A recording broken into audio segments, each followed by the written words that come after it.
गुरु, वह आपके निर्धारित स्वर्ग द्वार के युवराज यश हैं। उन्हें प्राण शक्ति की साधना करनी चाहिए, तो शारीरिक साधना में क्यों जुटे हैं? मैंने अपना उपचार करने के लिए उसकी प्राकृतिक प्राण शक्ति सारी खींच ली। उसे लगा कि वह प्राण साधना नहीं कर सकता, तो शारीरिक साधना करने लगा। अभी तक सिर्फ 6 महीने हुए हैं, यश की शारीरिक साधना शिखर पर पहुंच गई है। सामान्य प्राण साधक उसके सामने टिक नहीं पाते। सारा संसार शारीरिक साधना को सबसे नीची साधना मानता है। युवराज बहुत कष्ट सहने पड़ेंगे। वह संसार की मूर्खता है। शारीरिक साधना परिपूर्ण होने पर पानी और आग से बचा रहता तलवार और बाण भी नहीं भेदते। तब युवराज संसार में अजेय हो जाएंगे। अजेय होना कहना मुश्किल है, लेकिन अजेय मैं भी उससे डरता हूँ। तो मैं स्वर्ग द्वार में गुरु और युवराज की वापसी की प्रतीक्षा करूंगा। हाँ।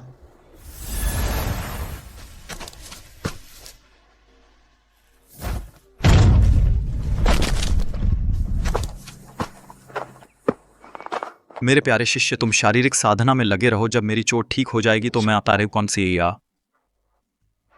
तुम्हें दे दूंगा प्राण शक्ति से भी शक्तिशाली प्राकृतिक प्राण शक्ति। प्राकृतिक प्राण शक्ति, हाँ, शक्तिशाली है। जब तुम सिद्ध हो जाओगे, बस ऐसे ही एक हल्का प्रहार।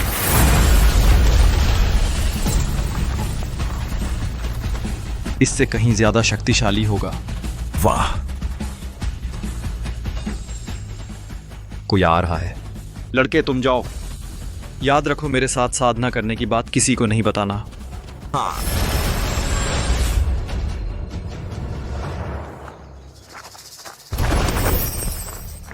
वह शक्ति जो वानरेन पर्वत तोड़ती है यहीं से आ रही है। यह यहाँ सारा प्राकृतिक प्राण शक्ति का कंपन है। यह एक गुप्त महान साधक होगा। अगर इस महान साधक से कुछ सीख सकें तो हमारी शक्ति निश्चित ही बढ़ जाएगी। आदेश दें। जो इस महान साधक का संकेत देगा, मेरा आकाश मठ उसे मंत्री का पद देगा। जी।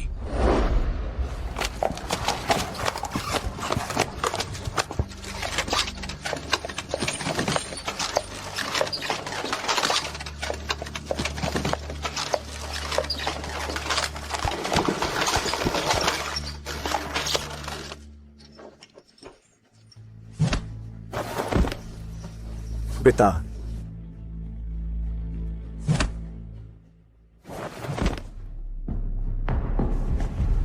दादा, वह दुष्ट यश कहाँ है?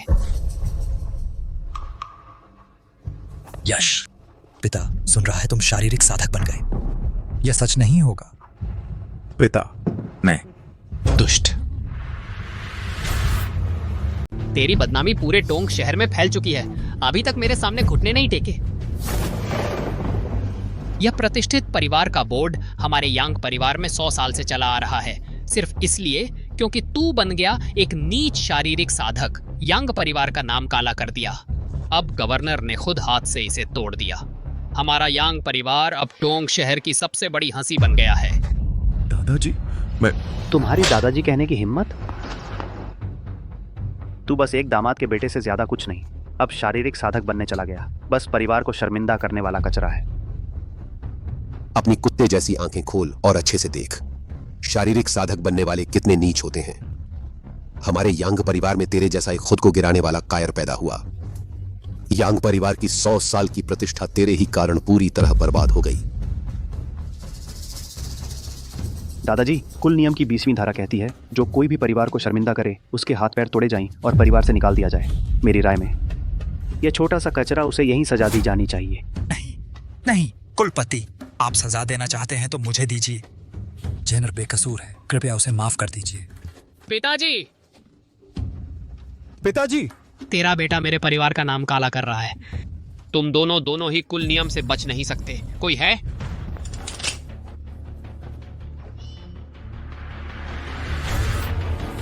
नहीं। रुको।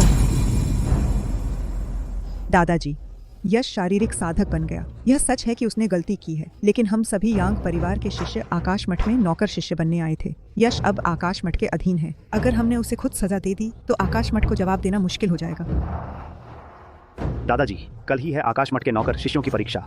यश एक शारीरिक साधक है, वह पास नहीं हो पाएगा। जब आकाश मठ उसे निकाल देगा तब हम उसे सजा देंगे। अगर ऐसा है तो उस निकम्मे को एक और दिन जीने दो। अच्छे से संभाल कर रखना अपने सही सलामत हाथ पैरों का यह आखिरी दिन। उस समय मैं खुद तुम्हारे हाथ पैर काट दूंगा। लूंगा।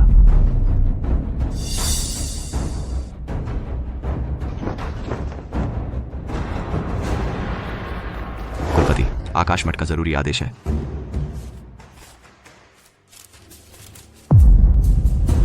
आकाश मठ एक अद्वितीय महारथी की तलाश में है।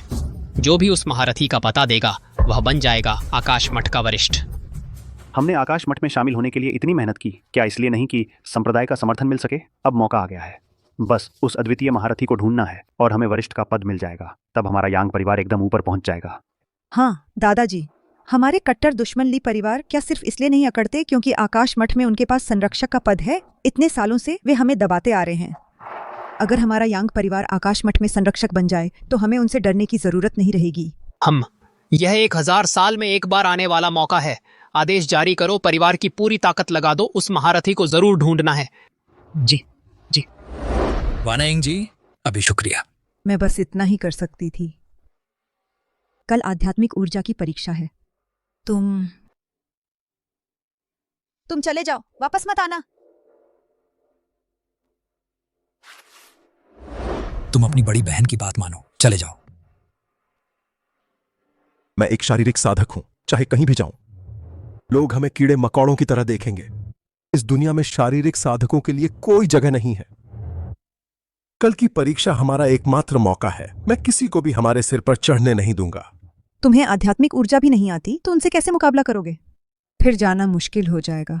आध्यात्मिक ऊर्जा नहीं है तो शारीरिक कला से काम चलाऊंगा। पिताजी, आप चले जाइए। कैसे भी हो, मैं आप पर बोझ नहीं बनूंगा।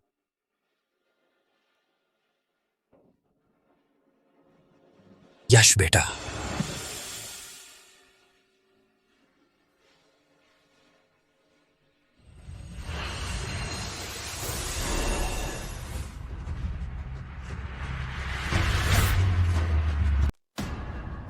श्रीमान वांग, क्या आपको वह महान योद्धा मिल गया?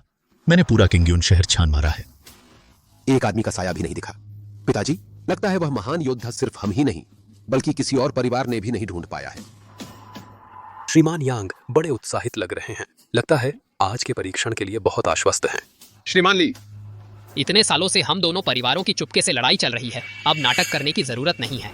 आज का परीक्षण हम यांग परिवार तुम्हारे लिए परिवार का घमंड जरूर चूर चूर करेगा। तुम्हारा यांग परिवार इतने सालों से मेरे पैरों तले रहा है। अब तो यश नाम का वह शारीरिक साधक भी निकल आया है। अब तो तुम्हारे यांग परिवार की प्रतिष्ठित परिवार वाली पहचान भी राज्यपाल ने तोड़ दी है। अब भी उम्मीद है? क्या तुम्हारी ये बूढ़ी हड्डियां या फिर तुम्हारे वो दोनों बेकार निकम्मे बच्चे तुम्हारी मदद करेंगे? यांग परिवार में एक शारीरिक साधक पैदा हो गया। सच में पूर्वजों का नाम डुबो दिया। हाँ बिल्कुल बिल्कुल। पहले जब तुमने सूरज को उस निकम्मे बेकार आदमी को दामाद बनाया था तभी मुझे पता चल गया था कि तुम्हारा यांग परिवार बर्बाद होने वाला है। लेकिन सोचा नहीं था कि वह तुम्हारे लिए एक शारीरिक साधक बेटा भी पैदा कर देगा। सुनो, मजाक मत उड़ाओ, लेकिन सच में तो बाप बड़ा तो बेटा भी बड़ा निकला। तुम इतना घमंड क्यों कर रहे हो? एक बेकार शारीरिक साधक हमारे यांग परिवार से क्या लेना देना?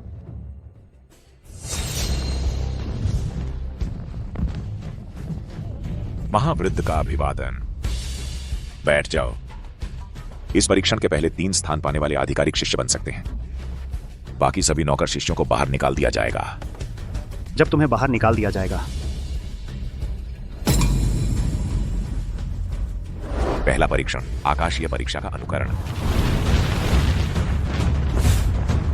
जैसे ही बिजली का ड्रम बजेगा, मंच पर आकाशीय बिजली गिरने लगेगी।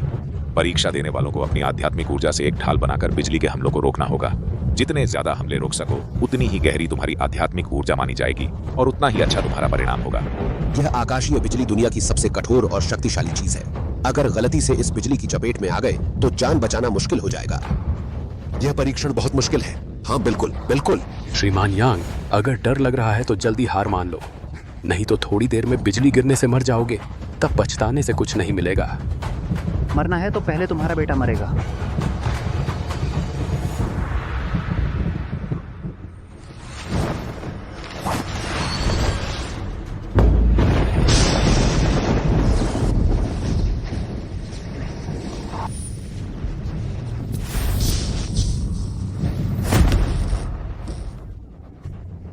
अनुत्तीर्ण।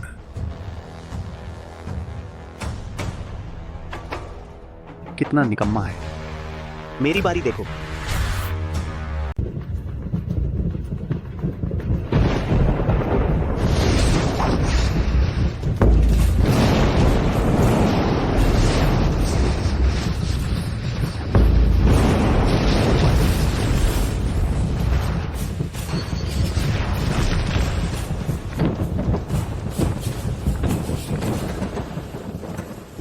दो आकाशीय बिजलियां योग्य। अच्छा, उसने 2 आकाशीय बिजलियां झेल ली। हाँ हाँ, इतनी कम उम्र में इतनी गहरी आध्यात्मिक शक्ति।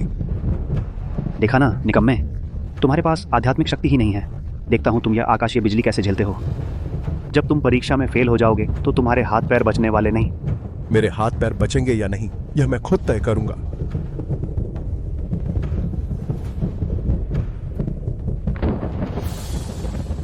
यह स्नेहा यांग परिवार की युवा पीढ़ी में सबसे आगे है। कहते हैं उसकी क्षमता अर्जुन से भी ज्यादा है। हाँ हाँ, सच में?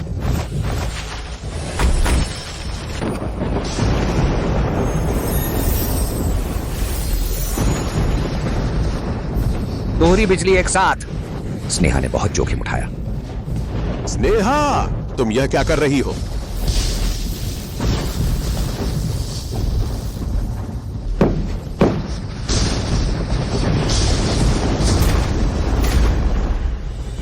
चार आकाशीय बिजलियां। वो इन्हें झेल पाई। 4 आकाशीय बिजलियां। उसकी आध्यात्मिक शक्ति बहुत प्रबल है। वाह दीदी, शानदार। 4 बिजलियां अभी के लिए पहले स्थान पर। कमाल है। ली परिवार के मुखिया, देखा आपने, इसे कहते हैं अच्छी परवरिश।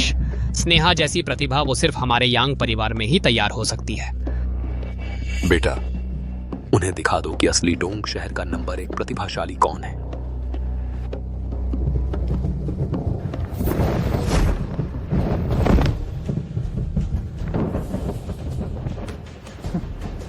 निकम्मो, ध्यान से देखो। असली आकाशीय परीक्षा की बिजली की ताकत क्या होती है?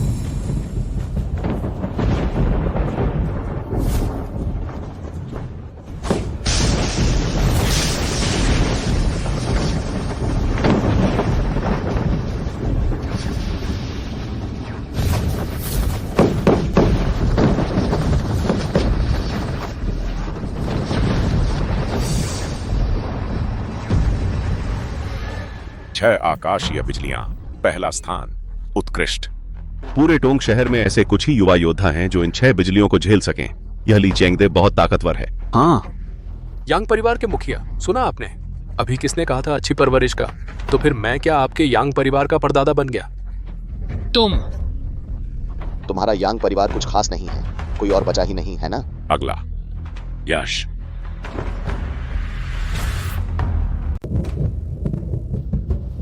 शारीरिक साधक भी इंसान कहलाने लायक है।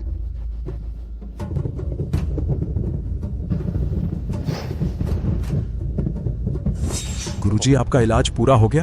अब आप मुझे अपनी आध्यात्मिक ऊर्जा दे सकते हैं। गुरु, अभी तुम्हें देता हूँ जन्मजात दिव्य ऊर्जा, लेकिन पूरी तरह देने में एक अगरबत्ती जलने का समय लगेगा। उससे पहले तुम शारीरिक कौशल से संभालो।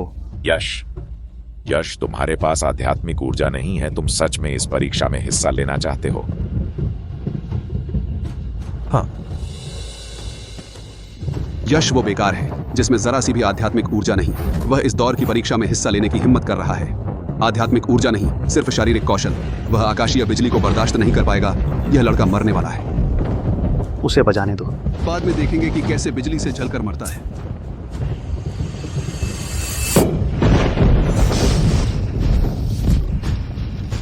यश बेटा,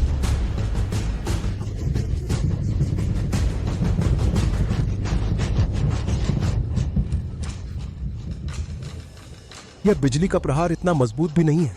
यह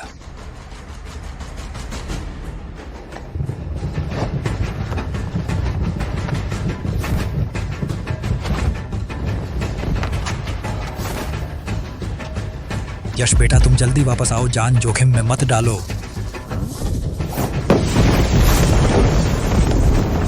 यश बेटा, एक शारीरिक साधक सिर्फ शारीरिक कौशल से ही 2 आकाशीय बिजलियों को सहन कर लिया। आम आध्यात्मिक साधक भी यह नहीं कर पाते। वह तो 2 आकाशीय बिजलियां पास। यह भी पास हो गया? अरे वाह, कब से शारीरिक साधक भी बिजली की परीक्षा पार करने लगे? 2 बिजलियां सहन कर ली तो क्या हुआ? फिर भी तो एक बेकार शारीरिक साधक ही है। हाँ, फिर भी उसे आकाश मठ में प्रवेश की योग्यता नहीं मिली। शारीरिक कौशल से बिजली को सहन करना बहुत मुश्किल था। अभी भी संभाल पा रहे हो? बस 2 आकाशीय बिजलियां ही तो हैं। मैं तुम्हारी हालत देख रहा हूँ, शायद तुम्हारी हद हो गई है। मैंने कहा था, मेरे हाथ पैर बचेंगे या नहीं यह मैं खुद तय करूंगा। बेटा, तुम जैसे शारीरिक साधक चाहे कितनी भी मेहनत कर लो, आध्यात्मिक शक्ति वाले विशेषज्ञों से कभी बराबरी नहीं कर सकते। तुम यह सब क्यों कर रहे हो? कोई बात नहीं पिताजी। इस दौर की परीक्षा उत्तीर्ण होने वाले दूसरे दौर में प्रवेश करेंगे। इसमें तलवार पर सवार होकर उड़ना है। परीक्षा में भाग लेने वाले आध्यात्मिक शक्ति से तलवार पर सवार होकर उड़ेंगे। जितना दूर उड़ेंगे उतना अच्छा प्रदर्शन माना जाएगा। इस बार पहले मैं कोशिश करूंगा। पिछले दौर में तुम बच गए, वह तुम्हारी किस्मत थी। अब मैं तुम्हें अच्छी तरह दिखाऊंगा कि शारीरिक साधक क्यों बेकारों में भी बेकार होते हैं।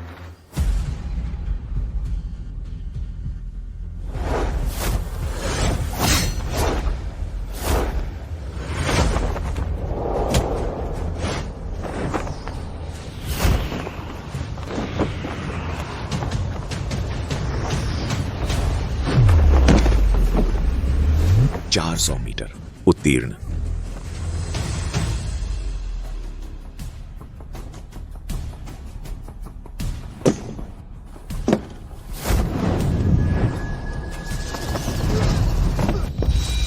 अनुत्तीर्ण, अनुत्तीर्ण, उत्तीर्ण, अनुत्तीर्ण।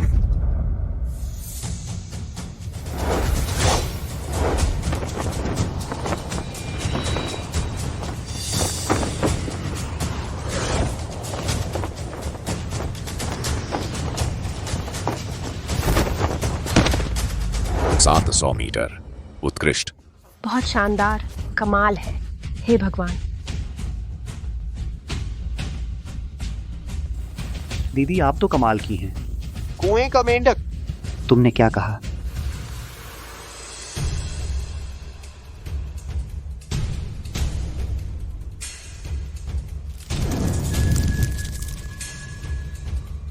वह आध्यात्मिक शक्ति से बनी तलवार है।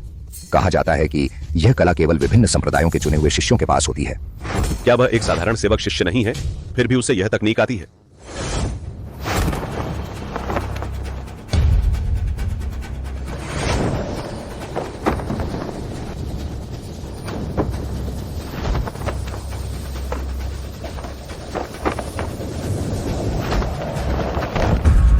बहुत जबरदस्त। इस व्यक्ति की क्षमता लगभग आंतरिक शिष्यों के स्तर तक पहुंच गई है। वास्तविक लड़ाई में भी वह कमजोर नहीं होगा।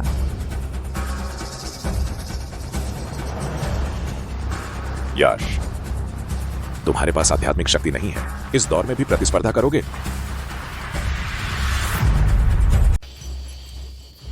गुरुजी, कितना समय और लगेगा? जल्दी ही, थोड़ी देर और सहन करो।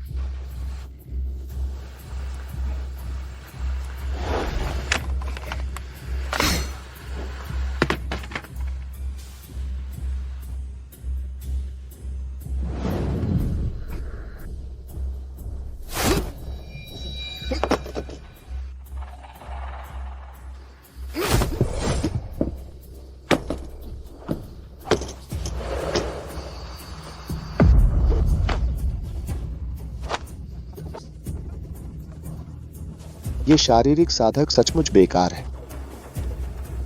यश, तू बस भाग्यशाली है, इसलिए पिछला टेस्ट पास कर पाया। तू फटाफट नीचे उतर जा, वहां हमारे कुल का नाम मत डुबो। छोड़ो, बस शारीरिक कला से जोर लगाना होगा। मैं बस सीधी उड़ान भर सकता हूं, क्या यह गिना जाएगा? बस इंसान तलवार पर हो, तलवार आसमान में हो तो नतीजा मान्य होगा। तुम क्या करने वाले हो?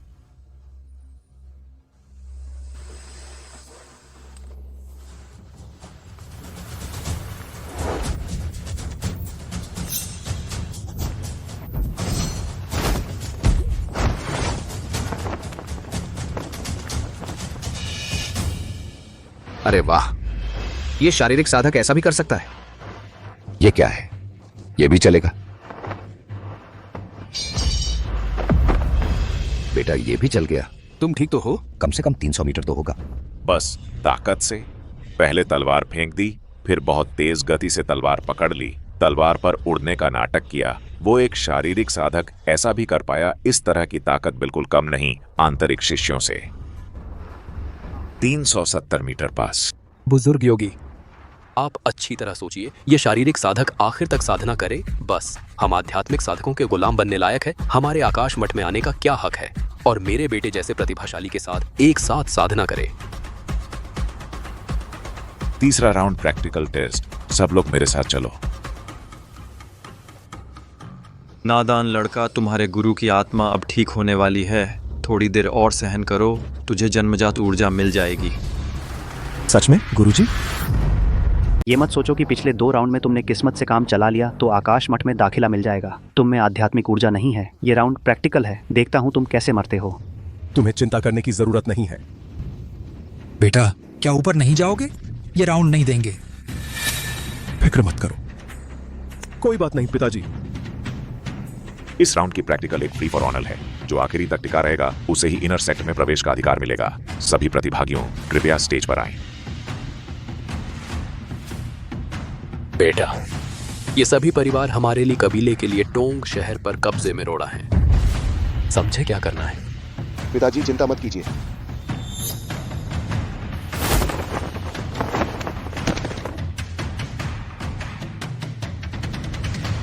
परीक्षा शुरू।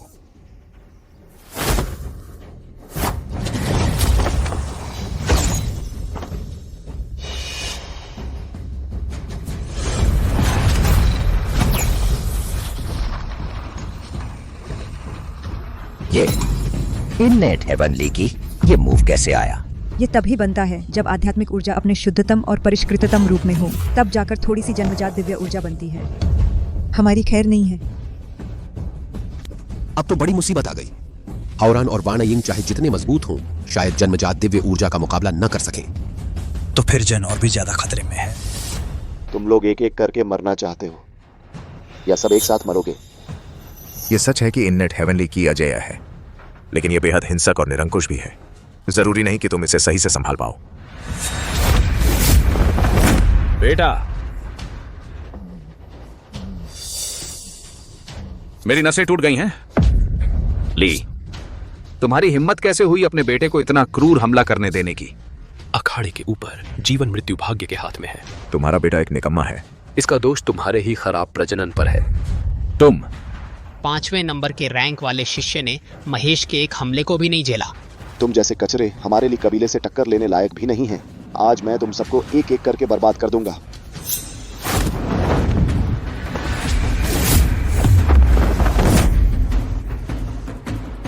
चलो सब मिलकर हमला करते हैं।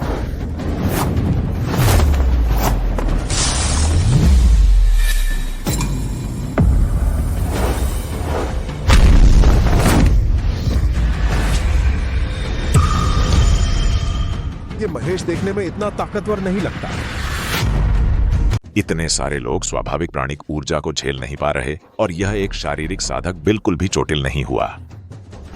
इन सालों में तुम्हारे यश परिवार ने हमेशा मेरे महेश परिवार का विरोध किया है। आज मैं यश परिवार की अगली पीढ़ी को ही खत्म कर दूंगा। देखते हैं तुम हमसे कैसे प्रतिस्पर्धा करोगे। महेश, क्या तुम्हें लगता है कि हमारे यश परिवार में कोई नहीं है? अगर तुम्हारे यश परिवार में एक भी लड़ाकू होता तो क्या इतने सालों से मेरे महेश परिवार के नीचे दबे रहते? आज तुम भाई बहन दोनों और वह शारीरिक साधक का कुत्ता अगर नष्ट नहीं होना चाहते तो जल्दी आकर मुझे 3 जोरदार सिर झुकाओ। अगर मेरा मूड अच्छा रहा तो मैं तुम्हें सिर्फ आधा मार सकता हूं। दीदी, तुम लोग नीचे उतर जाओ, मुझे उससे निपटने दो। तुम एक निकम्मे शारीरिक साधक, वह एक छींक मारे तो तेरी राख उड़ा देगा और तू यहाँ रास्ते में खड़ा है। नीचे उतर जा। बुजुर्ग योगी, यश एक शारीरिक साधक है। वाणी आपसे विनती करती है, यश परिवार के इतने सालों की आकाश मठ की सेवा को देखते हुए उसे नीचे उतरने दें, उसकी जान बचाएं। वाणी दीदी, मैं वाकई कर सकता हूं। कर सकता है कुछ नहीं, तू तेरे अंदर तो प्राण शक्ति का नामो निशान भी नहीं और तू हमारी प्रगति में बाधा बन रहा है। चला जा। यश, आखिरकार तुम सिर्फ एक शारीरिक साधक हो। यह प्रतियोगिता तुम्हारे लिए बहुत अनुचित है। तुम पहले नीचे उतर जाओ।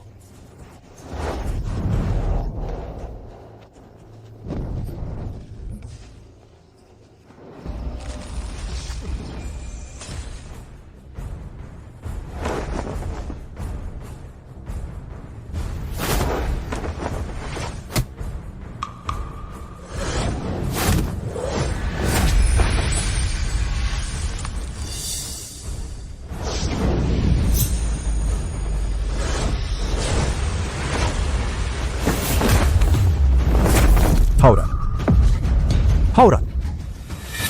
गुरुजी, और कितनी देर लगेगी ट्रांसफर करने में? मैं इस प्रतिबंध को हिला भी नहीं सकता। बस होने ही वाला है 10-9-8। प्राकृतिक की इतनी ताकतवर है।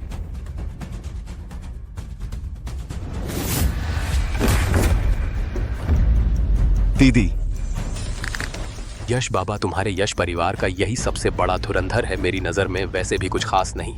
मैंने तुम्हें मौका दिया था, क्योंकि तुमने नहीं लिया तो अब शिकायत मत करना। महेश, तुम्हारी हिम्मत कैसे हुई? गुरुजी, बस तैयार है, अब आजमाओ। यही है प्राकृतिक की ताकत। मेरा बंधन महागुरु के प्रत्यक्ष शिष्य भी नहीं खोल पाए, तुमने ये कैसे?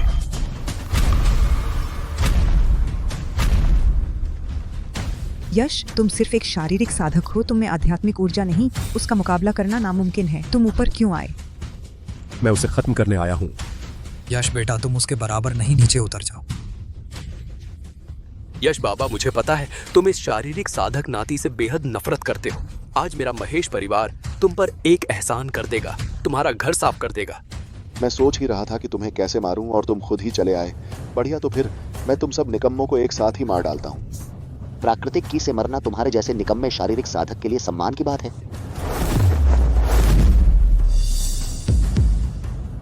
तुम्हें लगता है सिर्फ तुम्हारे पास ही प्राकृतिक की है?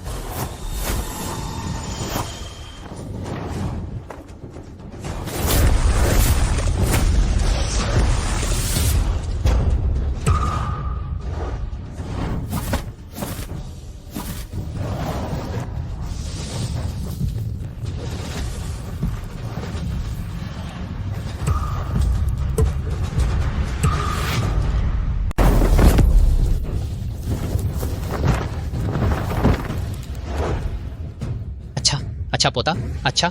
बहुत अच्छा मारा। सुनहरा, उसमें भी स्वाभाविक कांगी है।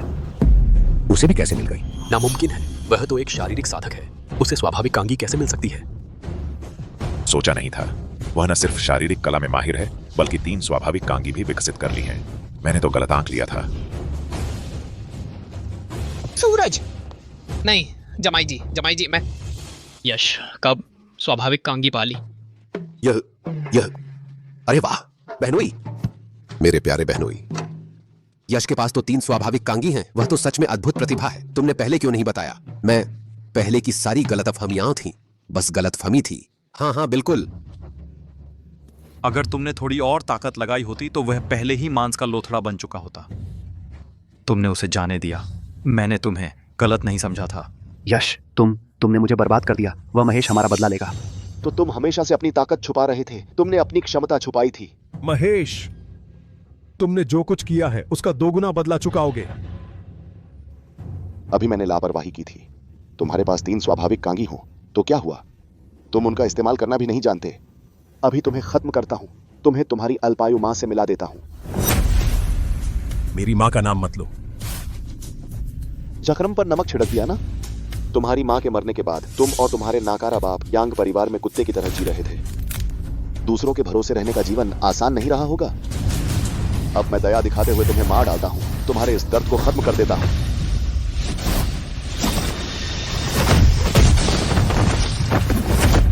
अच्छा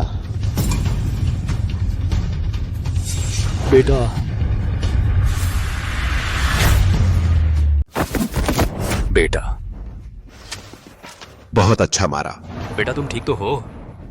जल्दी उठो। अरे बाप रे, बस एक ही बार। महेश उड़ गया। तू यार, तूने तो गहरा छुपा रखा था। जल्दी बैठ जाओ। बुजुर्ग योगी, वह यश नाम का नीच प्राणी, उसने मेरे बेटे पर इतना घातक वार करने की हिम्मत की। इतनी कम उम्र में इतना दुष्ट है। वह हमारे आकाश मठ में आने का अधिकारी कैसे हो सकता है? तुम बुजुर्ग योगी, कृपया मेरे बेटे के लिए न्याय करें। तू झूठ बोल रहा है। जब तेरा बेटा मंच पर दूसरों को पीट रहा था तब तू यह बात क्यों नहीं कह रहा था? मेरा बेटा कैसे उस यश नाम के नीच प्राणी के साथ तुलना में आ सकता है? उसे सजा मिलनी ही चाहिए। यश मेरा द्रोण का पोता है। मैं देखना चाहता हूं तू उसे क्या कीमत चुकाता है।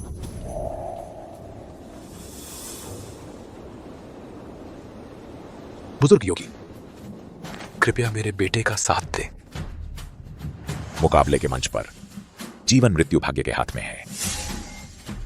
काला ड्रैगन, क्या तूने यह नहीं कहा था कि तेरा बेटा टोंक शहर का सबसे बड़ा प्रतिभाशाली है? फिर वह मेरे भांजे यश के 2 बार भी कैसे नहीं झेल पाया? बिल्कुल सही। जब तक हमारा यश यहाँ है, तुम्हारा ली परिवार हमारे यांग परिवार के सामने बस यही है। बेकार बूढ़ा, देख लिया हमारे यांग परिवार की नई पीढ़ी की ताकत। अभी तक तू बहुत घमंड में नहीं था, अब और घमंड दिखा। बुजुर्ग योगी, क्या अब परिणाम घोषित किया जा सकता है? मैं घोषित करता हूं, इस आकाश मठ के बाहरी परीक्षण का विजेता है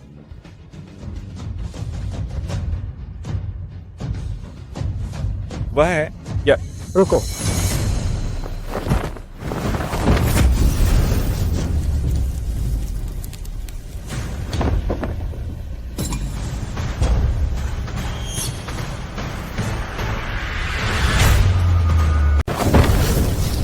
यह कौन है? पता नहीं। शक्ति संचार। यही है शक्ति संचार, दक्षिण क्षेत्र के सर्वश्रेष्ठ योद्धा। दीदी, वह शक्ति संचार 8 साल की उम्र में साधना शुरू की। 15 साल की उम्र तक पहली जन्मजात प्राण ऊर्जा विकसित कर ली थी। 20 साल की उम्र में पूरे दक्षिण क्षेत्र में अजेय हो गए। उसके बाद दुनिया की सर्वश्रेष्ठ संस्था स्वर्ग द्वार ने उन्हें अपने दरवाजे में बुला लिया, लेकिन बाद में अत्यधिक हिंसा के कारण स्वर्ग द्वार ने उन्हें निकाल दिया। लेकिन स्वर्ग द्वार में सीखे अपने जीवन भर के ज्ञान से उन्होंने दक्षिण क्षेत्र पर 50 से अधिक वर्षों तक राज किया। एक भी हार नहीं मिली। उनकी शक्ति अथाह है। स्वर्ग द्वार, लगता है कहीं सुना है यह नाम। गुरुजी, वह महेश के गुरु हैं।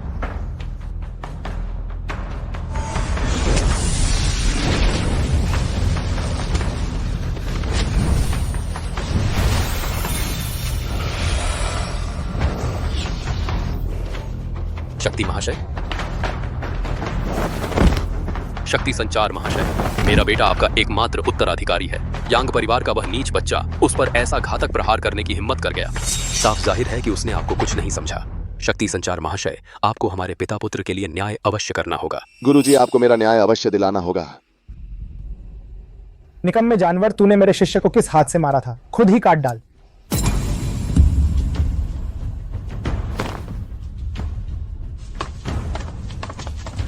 शक्ति पूर्वज मुकाबले में चोट लगना युद्ध मंच पर स्वाभाविक बात है। आप जैसा व्यक्ति इस तरह का अनुरोध करना उचित नहीं लगता। अनुचित अनुरोध? ठीक है, उस निकम्मे को बाहर लाओ। अगर वह मेरी इस एक चाल को झेल सका तो यह मामला खत्म, नहीं तो आज मैं उसका अंत कर दूंगा, ताकि मेरे शिष्य के दिल की जलन शांत हो जाए। नीच कचरा, क्या तुम्हें सच में लगता है कि तुम बहुत ताकतवर हो? अगर तुम मेरे गुरु की एक चाल झेल सके तो मैं तुम्हारा नाम ले लूंगा। शक्ति संचार, पहले तुम्हारे अत्याचारों के कारण ही स्वर्ग द्वार ने तुम्हें निकाल दिया था। इतने सालों बाद भी तुम अपनी मनमानी करते रहे हो। अगर प्रधानाचार्य जाग गए, भले ही तुम दक्षिण क्षेत्र के सर्वश्रेष्ठ हो, बिना नुकसान के नहीं निकल पाओगे। प्रधानाचार्य वह आ गए हैं, फिर भी वे मेरा कुछ नहीं बिगाड़ सकते।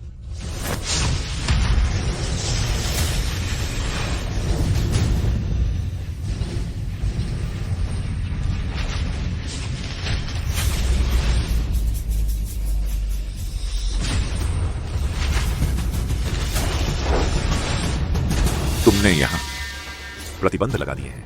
अगर मैं तुम सबको मार भी दूं तो आकाश मठ के प्रधानाचार्य को आधी आवाज भी नहीं पहुंचेगी।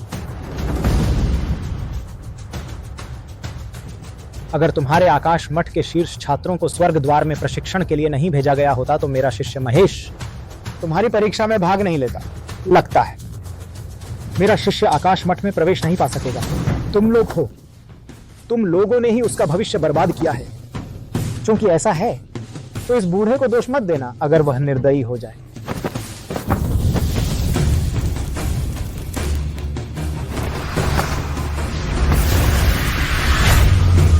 तो फिर मुझ बूढ़े से दिल से बेरहम होने की उम्मीद करना।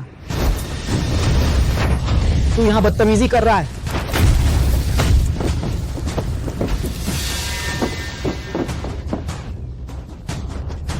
तुम लोग उसका मुकाबला नहीं कर सकते। जल्दी भागो।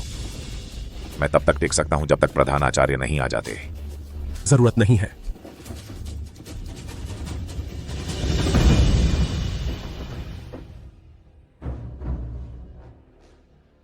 यश, तुम उसका मुकाबला नहीं कर सकते, जल्दी भागो। यह सब मेरी वजह से हुआ है, मैं नहीं जा सकता। 3 जन्मजात प्राण शक्तियां एक प्रतिभाशाली है, और इस बूढ़े को सबसे ज्यादा मारने में मजा आता है ऐसे ही प्रतिभाशालियों को। 9 जन्मजात प्राण शक्तियां। इतने सालों बाद उसकी शक्ति और भी बढ़ गई है। शायद प्रधान आचार्य भी आ जाएं तो भी उसका मुकाबला नहीं कर पाएंगे।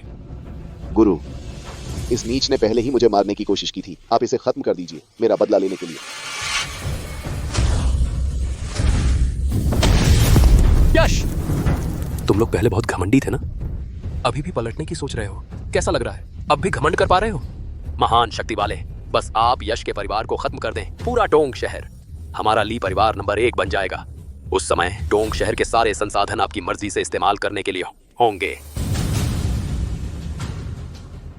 तुम लोग एक भी नहीं बच पाएगा। यश, तुम जल्दी से कोई तरीका सोचो उसके प्रतिबंध को तोड़ने का। भागो।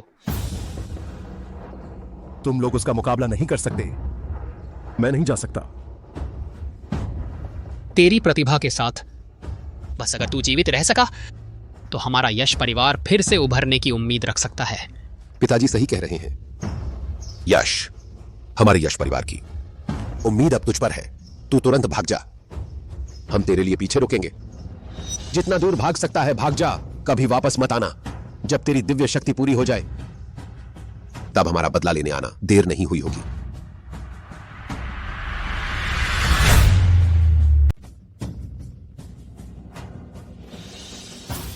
पहले बहुत सारी गलतियां मेरी ही थीं। तुम जाओ।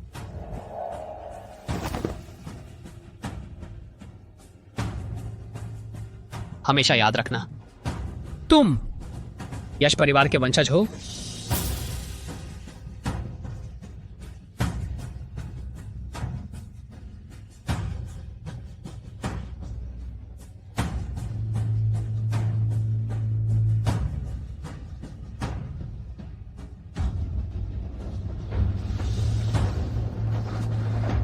तुम लोग क्या शानदार पारिवारिक प्रेम का नाटक है। बस दुख इस बात का है कि तुम में से एक भी नहीं बच पाएगा। मैं तुम्हें मारूंगा तो ऐसे जैसे कुत्तों को मार रहा हूं।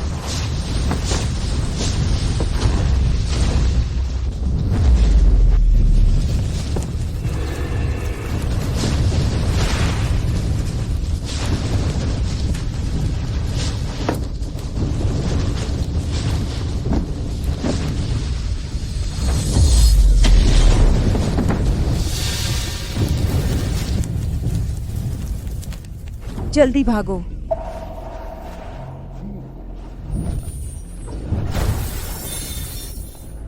यश, तुम फौरन यहां से जाओ। तुम अभी उसका मुकाबला नहीं कर सकते। हमारी मौत बेकार मत जाने दो। मैं नहीं जा सकता, मैं नहीं जा सकता। बेटा,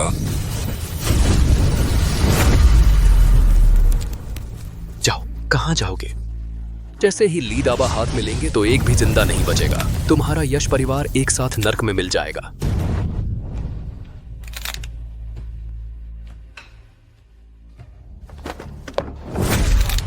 यश, तुम जल्दी भाग जाओ।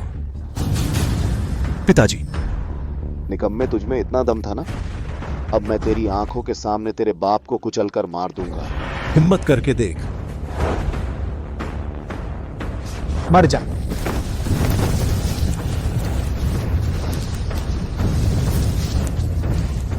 नहीं,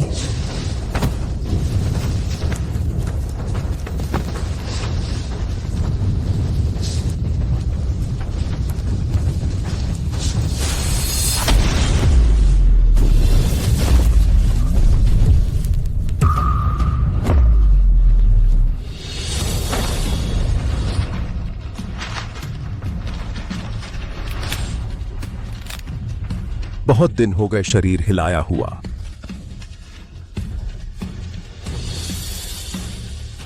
बहुत अच्छा। मेरे शिष्य को चोट पहुंचाने की हिम्मत? मरने के लिए तैयार हो जा।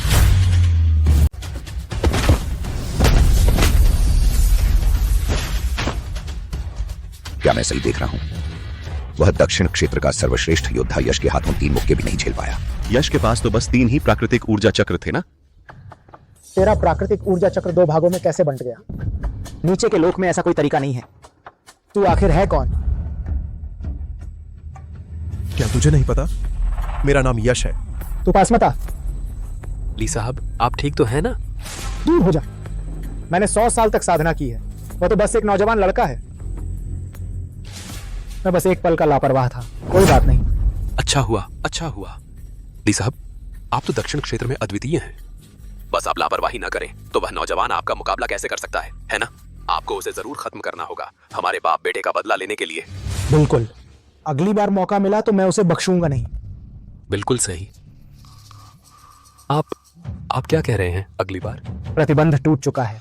मैं अकेला पूरे आकाश मठ का मुकाबला नहीं कर सकता ना लड़के। अगली बार मिलेंगे तो मैं बिल्कुल लापरवाही नहीं करूंगा। हाँ। अरे ली साहब,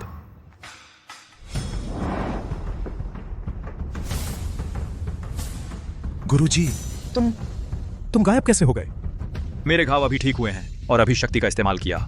अब कुछ देर आराम करने की जरूरत है, लेकिन तू चिंता मत कर। तू आखिर मेरा शिष्य है। यह टोकन रख ले, तुझे कोई चोट नहीं पहुंचा सकता।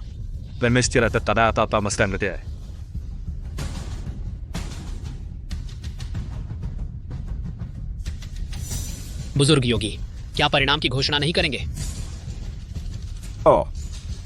मैं घोषणा करता हूं, इस परीक्षा का विजेता है महेश।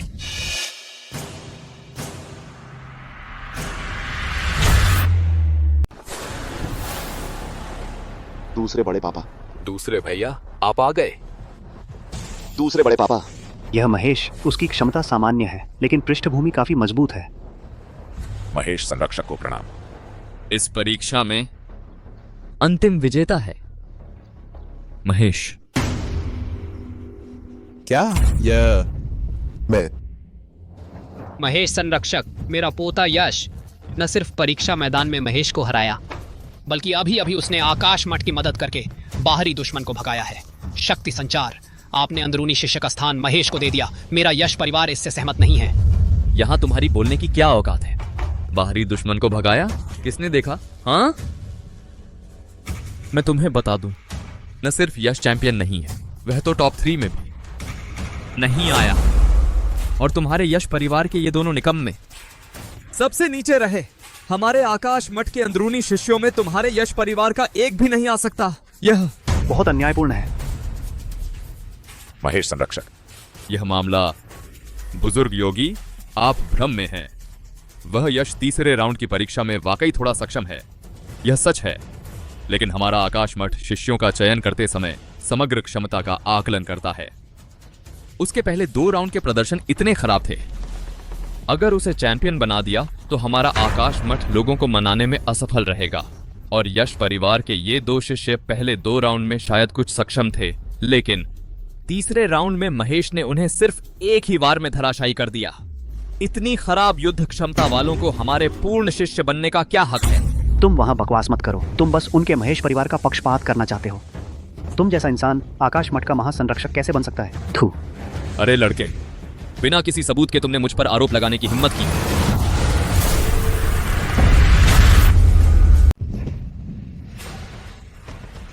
सोचा नहीं था तुम में इतनी ताकत है। तुम्हें लगता है आकाश मठ कोई बड़ा संप्रदाय है? तुम हिम्मत करते हो दबाव डालने की। सबसे बुरा यही होगा कि हम शामिल न हो। अंत में देख लेना किसका नुकसान ज्यादा होगा। हाँ, हम शामिल ही नहीं होंगे। मुझे यकीन नहीं होता यश की प्रतिभा के साथ वह भविष्य में दुनिया में अजेय हो जाएगा। यह तुमने कहा है ना? उम्र छोटी है लेकिन दावे बड़े हैं।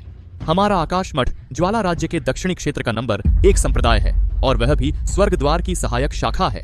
हम यहाँ हर 10 साल में एक शिष्य को प्रशिक्षण के लिए भेजते हैं।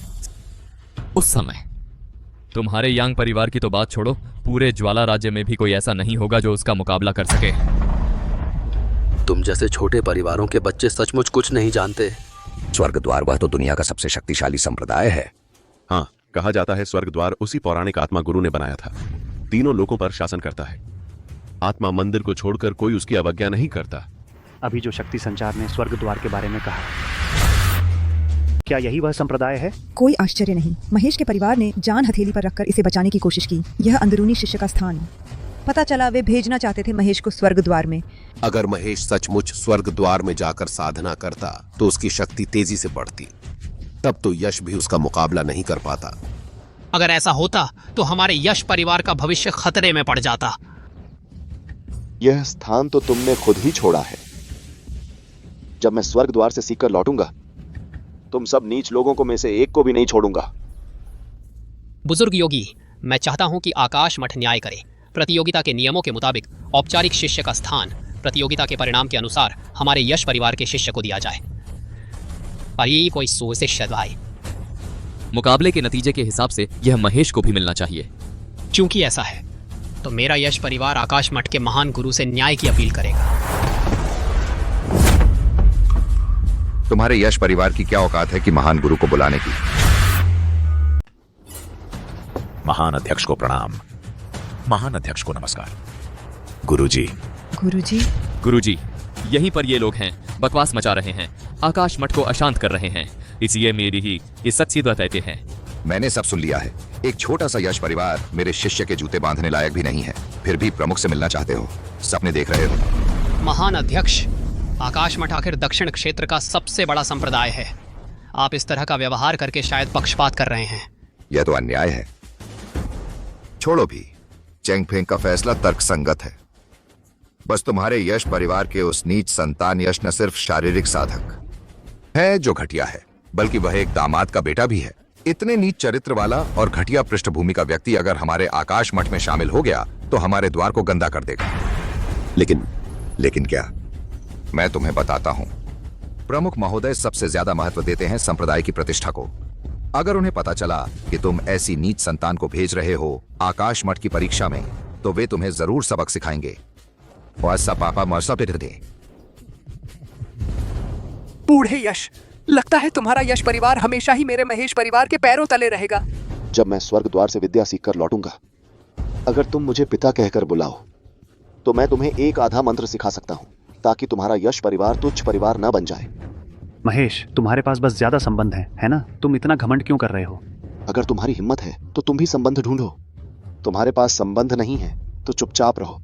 अगर तुमने फिर भौंकना शुरू किया तो मैं तुम्हारे यश परिवार के मर्दों को हमेशा के लिए गुलाम बना दूंगा और औरतों को हमेशा के लिए वेश्या। कभी उबर नहीं पाओगे। काला ड्रैगन, हमारे यश परिवार को अपने साथ तबाह होने पर मत मजबूर करो। आकाश मठ में ऐसी बातें कहने की हिम्मत?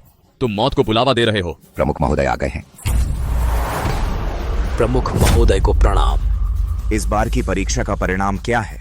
प्रमुख महोदय, इस बार की परीक्षा में विजेता महेश परिवार का महेश होना चाहिए था, लेकिन उनका यश परिवार यहां बकवास मचा रहा है और मुझ पर और महान अध्यक्ष पर झूठे आरोप लगा रहा है। कृपया प्रमुख महोदय हस्तक्षेप करें और यश परिवार का सफाया करें। प्रमुख महोदय से विनती है, यश परिवार का सफाया करें।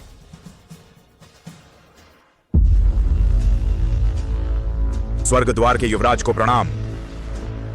वह स्वर्ग द्वार का युवराज कैसे हो सकता है? ये महान गुरुजी, आपको कहीं कोई गलतफहमी तो नहीं हो गई? हालांकि यश में कुछ प्रतिभा तो है, लेकिन वह तो आखिरकार यांग परिवार के दामाद का बेटा है और उसने मार्शल आर्ट भी सीखा है। वह स्वर्ग द्वार का युवराज कैसे हो सकता है?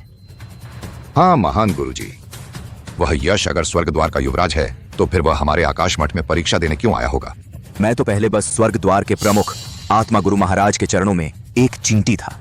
आत्मा गुरु महाराज के उपदेश सुनकर ही मुझे ज्ञान प्राप्त हुआ और मैंने साधना शुरू की और मानव रूप धारण किया। और यह जेड टोकन मैंने इससे पहले सिर्फ आत्मा गुरु महाराज के पास देखा था। यह तो वही टोकन है जो उन्होंने युवराज रहते हुए पहना था तीनों लोकों में। इसकी सिर्फ एक ही प्रति है और साथ ही इस पर स्वर्ग द्वार का प्रतिबंधात्मक जादू भी है। इसकी नकल नहीं की जा सकती। नहीं, यह नहीं हो सकता। बेटा, यह सच नहीं हो सकता। यह सच है। इस पर तो आत्मा गुरु महाराज की ऊर्जा भी है। युवराज महाराज, आप मेरे इस छोटे से आकाश मठ में आए, क्या इसका मतलब है कि आत्मा गुरु महाराज ने अभी तक मुझे नहीं बुलाया? वह महान व्यक्ति कुशल तो है ना? गुरुदेव ने तुम्हें याद रखा है। यश, तुम कब बने स्वर्ग द्वार के युवराज? तुम जैसे कुछ निकम्मे लोग युवराज का अपमान करने की हिम्मत करते हो? मरना चाहते हो क्या? महान गुरुजी, महान गुरुजी, हमें माफ कर दीजिए, माफ कर दीजिए। युवराज महाराज, यह व्यक्ति आपके हवाले है, जैसी आपकी इच्छा। युवराज महाराज। युवराज जी, मैं भी उन पिता पुत्र के बहकावे में आ गया था। सजा दो, आप उन्हें सजा दीजिए।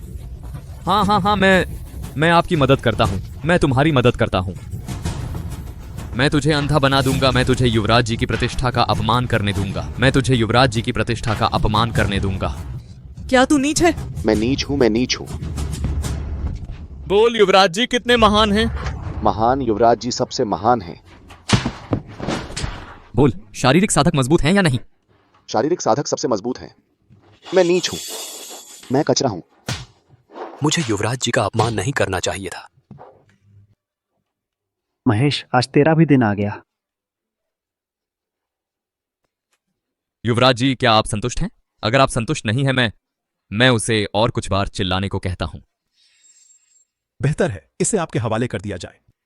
राहुल, आकाश मठ के संरक्षक होने के नाते निजी स्वार्थ के लिए पद का दुरुपयोग करना, स्वर्ग द्वार का अपमान करना तुम्हें दंडित किया जाता है 50 वर्षों के लिए पहाड़ की पिछली ओर नजरबंद रहने का। महान गुरु। मुख्य वरिष्ठ, तुमने न केवल राहुल के दुराचार को रोकने में असफल रहे बल्कि उसकी सहायता भी की। तुम्हें दंडित किया जाता है 70 वर्षों की कठोर साधना समाप्त करने का, आकाश मठ से निष्कासित किए जाने का। टोंक शहर का ली परिवार के सभी सदस्य, सभी परीक्षा परिणाम रद्द कर दिए गए हैं। आज से ली परिवार के शिष्य आकाश मठ की परीक्षाओं में भाग नहीं ले सकते। इसके अलावा ली परिवार की सारी संपत्ति यांग परिवार के स्वामित्व में चली जाएगी। ली परिवार को किंगजो से निर्वासित कर दिया जाएगा। जहां तक यांग परिवार के 3 प्रतिभाशाली युवाओं की बात है, युवा मालिक को छोड़कर सभी असाधारण प्रतिभा के धनी हैं। सभी को हमारे आकाश मठ में शामिल किया जाएगा और आधिकारिक शिष्य बनाया जाएगा। भविष्य में स्वर्ग द्वार में प्रशिक्षण ले सकेंगे। महान गुरु, नहीं, मैंने इतने सालों तक कड़ी मेहनत की है, तब जाकर ली परिवार की यह छोटी सी नींव रखी गई है। आप ऐसा नहीं कर सकते महान गुरु। काला ड्रैगन, यह तो सचमुच 30 साल पहले की बात है और अब सब कुछ बदल गया है। महान गुरु, मैं आपसे विनती करता हूं। नहीं, महान गुरु, मैं आपसे विनती करता हूं। चैन।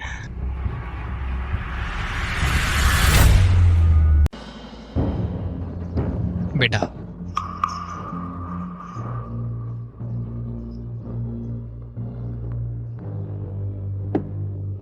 यश जी, इन सालों में हमारी ही गलती रही, तुमने बहुत कष्ट सहे। मेरी तो कोई बात नहीं, लेकिन मेरे पिताजी वो। हाँ हाँ, बिल्कुल सही यश सही कह रहे हैं, सूरज नहीं बहनोई। भैया देखो, इन सालों में हमने तुम्हारे साथ अन्याय किया, तुम्हें अपमान सहना पड़ा, लेकिन तुम चिंता मत करो, आज से तुम हमारे यश परिवार के दूसरे कुलपति बनोगे। वो जो है ना, ली परिवार की संपत्ति का ब्यौरा तैयार हो जाने के बाद सब तुम्हारे हवाले कर देंगे। मुनाफे का बंटवारा परिवार के साथ 90-10 के हिसाब से होगा। तुम्हें 90%, परिवार को 10%। दादाजी, फिर तो 100 शून्य का हिसाब होना चाहिए, वरना बड़े बहनोई जी को नुकसान हो जाएगा ना। श्री सूरज, अब तो आखिरकार युवराज के पिता हैं। अगर आपको यश परिवार में रहना अच्छा न लगे तो हमारे आकाश मठ में परम गुरु के पद पर आसीन हो सकते हैं। मैं पहले जैसा ही ठीक हूं। ये कैसे चलेगा? आपको हमारे यश परिवार में ही रहना होगा। महान गुरु जी, बड़ी मुसीबत आ गई है। ली परिवार की संपत्ति में एक संगम पुष्प है। संगम पुष्प क्या होता है? संगम पुष्प वो है जो मृत को जीवित और हड्डियों पर मांस चढ़ा सकता है, खासकर उनके लिए जिनकी केवल आत्मा बची हो और जिन्हें नया शरीर चाहिए। उनके लिए तो बहुत जरूरी है, पूरे त्रिलोक में भी कुछ ही हैं। अनमोल है, बस ये सोचा नहीं था कि ली परिवार के पास होगा। सचमुच पैसा हो तो दिमाग भी बड़ा होता है। यश, मुझे नया शरीर बनाना है, यह फूल इसके लिए जरूरी है। यह फूल मुझे चाहिए, यह फूल मुझे चाहिए।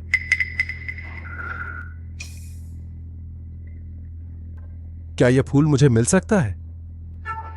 युवराज को चाहिए, ले लो। बस यह नहीं पता क्या युवराज के पास वह दिव्य जल है। दिव्य जल? वह क्या है? मार्गदर्शक फूल। वह फूल सिर्फ उस दिव्य जल से सींचने पर ही खिलता है। मेरी जानकारी के मुताबिक पूरी निचली दुनिया में सिर्फ एक ही जगह वह पौराणिक दिव्य जल मिलता है।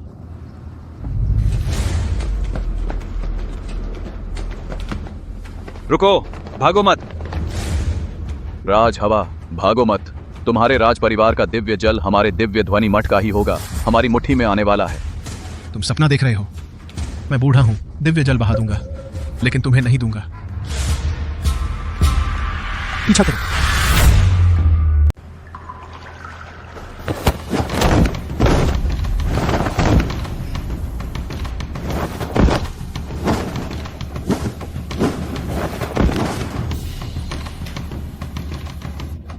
बहुत अच्छा।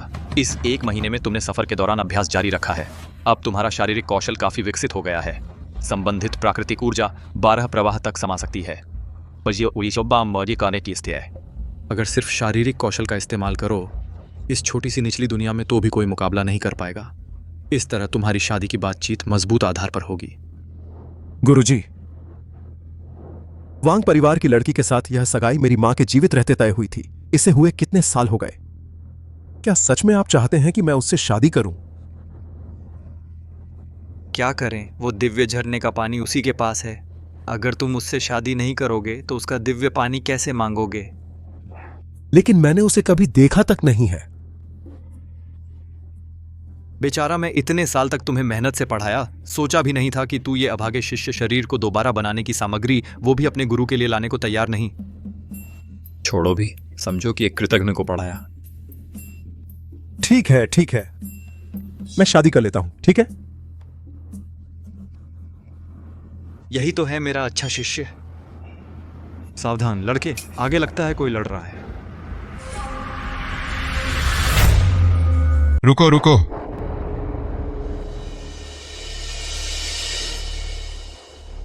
सोचा नहीं था, मददगार भी है। मैं तो बस गुजर रहा था। तू भूतों को बेवकूफ बना रहा है। निकम्मे, अगर तेरा कोई गुरुकुल है तो अभी बता दे। शायद तेरी कुत्ते जैसी जान बच जाए, वरना बाद में कहने का मौका भी नहीं मिलेगा। मेरा नाम यश है, बस एक शारीरिक साधक हूं। राज हवा, तुम तो दिन ब दिन पतित होते जा रहे हो। मदद के लिए एक शारीरिक साधक को बुला लाया है। तो यह एक शारीरिक साधक है। इतना घटिया सामान, हमें तो हाथ उठाने में शर्म आ रही है। चलो ऐसा करते हैं, मैं तुझ पर दया करता हूँ। तू खुद अपनी मौत का तरीका चुन ले। तुझे कैसा लगता है? मुझे लगता है बिल्कुल नहीं। दुस्साहस। लड़के, मैं साफ साफ बता देता हूँ, हम तीनों दिव्य ध्वनि मठ के प्रमुख हैं, वरिष्ठ और महावरिष्ठ। अक्ल हो तो जल्दी से घुटने टेक कर सिर झुका ले। हम तुझे अकेले मार देंगे, नहीं तो तेरे पूरे खानदान को मिटा देंगे। दिव्य ध्वनि मठ बहुत ताकतवर है क्या? युवा साहसी दिव्य ध्वनि मठ हमारे ज्वाला राज्य के उत्तरी क्षेत्र का सबसे बड़ा संप्रदाय है। पूरे निचले लोक में भी प्रसिद्ध संप्रदाय है। तुम चले जाओ। उत्तरी क्षेत्र में प्रथम। जब हमें तुम्हारे राज परिवार का दिव्य जल मिल जाएगा तो हमारा दिव्य ध्वनि मठ इस ज्वाला राज्य का प्रथम संप्रदाय बन जाएगा। उस समय आकाश द्वार को भी हम अपने पैरों तले रौंद देंगे। दिव्य ध्वनि मठ, हमारे बीच का पुराना झगड़ा इस युवा योद्धा से इसका कोई लेना देना नहीं। तुम्हें जो करना है मुझ पर करो, बेकसूरों को मत छेड़ो। बेकसूर है या नहीं, वह भी हमारे दिव्य ध्वनि मठ का फैसला होगा। तू कौन होता है? एक शारीरिक साधक हमारे सामने इतना घमंडी। आज मैं उसे जीने नहीं दूंगा, मरने भी नहीं दूंगा। अरे, मैंने तुझे जाने दिया। युवा योद्धा, जल्दी भागो, इस अनहोनी में मत पड़ो। लड़के, तू इतना घमंडी है तो मैं तुझे मौत के घाट उतार देता हूं।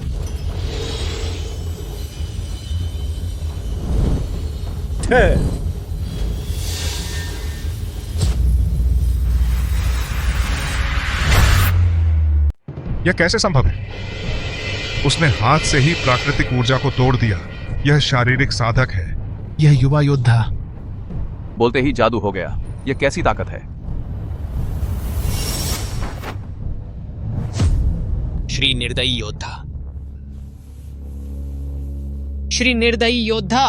कितना कमजोर है। युवा योद्धा नहीं, महान योद्धा। पूजनीय, हम आपकी महानता नहीं पहचान पाए। आपका अपमान कर दिया। कृपया हमें माफ कर दीजिए। पूजनीय, हमें माफ कर दीजिए। हम कुछ नहीं हैं। हमें छोड़ दीजिए। हम दोबारा ऐसा नहीं करेंगे। उसके पास 12 प्राकृतिक ऊर्जा के घेरे हैं। एक ही हमले में उत्तरी क्षेत्र के दूसरे नंबर के निर्दयी योद्धा को मौत के मुंह में पहुंचा दिया। अगर वो सभी बूढ़े होकर फिर से जवान हो गए राक्षस न होते तो क्या वह ऊपरी दुनिया के देवता जैसा है? भागो यहां से। अगली बार तुम लोग ऐसे घिनौने काम करते दिखे तो मौत की सजा। धन्यवाद महानुभाव, प्राणदान के लिए। धन्यवाद महानुभाव। हमारे प्राण बचाने के लिए आपका बहुत बहुत धन्यवाद। अंकल जी, मैं तो बस 20 साल का हूं, आप मुझे महानुभाव मत कहिए। सचमुच ऊपरी लोक का प्रतिभाशाली युवक है। इन सालों में दिव्य ध्वनि मठ का दबदबा बढ़ गया है और वांग परिवार की हालत मुश्किल होती जा रही है। अगर इस प्रतिभाशाली युवक को अपनी ओर मिला लिया जाए। बहुत अच्छा युवा शूरवीर। मैं देख रहा हूं आपका व्यक्तित्व प्रभावशाली है और शक्ति भी अद्भुत। मेरी एक बेटी है, वह हर कला में निपुण है। उससे शादी कर लीजिए और वांग परिवार की पूरी संपत्ति भी आपकी होगी। युवा शूरवीर, अगर आपको कोई आपत्ति ना हो। अंकल जी, आपकी दया के लिए शुक्रिया, लेकिन मेरी सगाई पहले से तय है, तो मैं अब चलता हूं। युवा शूरवीर, अरे! यह युवा शूरवीर हमारे वांग परिवार को बचाने की एकमात्र उम्मीद था। उसे ऐसे कैसे जाने दिया? युवा शूरवीर! पीछे से नहीं आ रहे हैं? शायद नहीं आ रहे हैं। महान गुरु।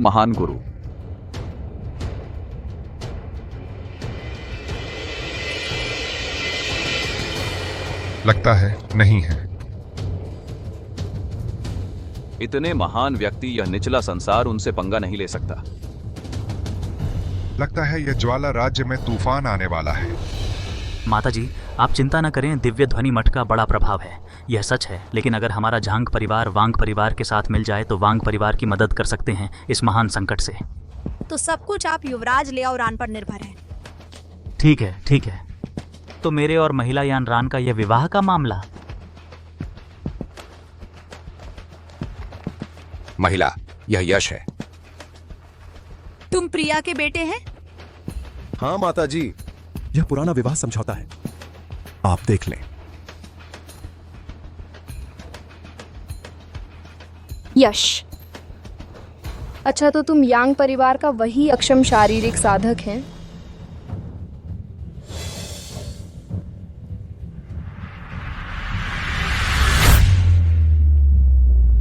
यश जी, मेरी बेटी ने बिना सोचे समझे बोल दिया। आप बुरा ना माने, लेकिन क्या आप सच में शारीरिक साधक हैं? हाँ, मैं एक शारीरिक साधक हूँ। तो फिर तुमने शादी का प्रस्ताव लाने की हिम्मत कैसे की? शारीरिक साधक तो सबसे नीच माने जाते हैं। तुम मेरी बहन के लायक कैसे हो सकते हो? अरे देखते हैं कौन है जिसने वांग परिवार में शादी का प्रस्ताव भेजने की हिम्मत की। सुनो, क्या तुम्हें पता है कि यानारान साहिबा उत्तरी क्षेत्र की सबसे सुंदर महिला हैं? तुम्हारी यह फटे हाल हालत देखो, और ऊपर से शारीरिक साधक भी हो। तुम यानारान साहिबा से शादी करने की सोच रहे हो? यह तो वही बात हुई, मेंढक हंस को खाने की सोच रहा है। यह सगाई तो बहुत पुरानी बात है, अब समय बदल गया है। तुम्हारे पास अब यानारान से शादी करने का कोई अधिकार नहीं रहा। सगाई तोड़नी ही होगी। ठीक है, सगाई तोड़ी जा सकती है, लेकिन मेरी एक छोटी सी अनुरोध है।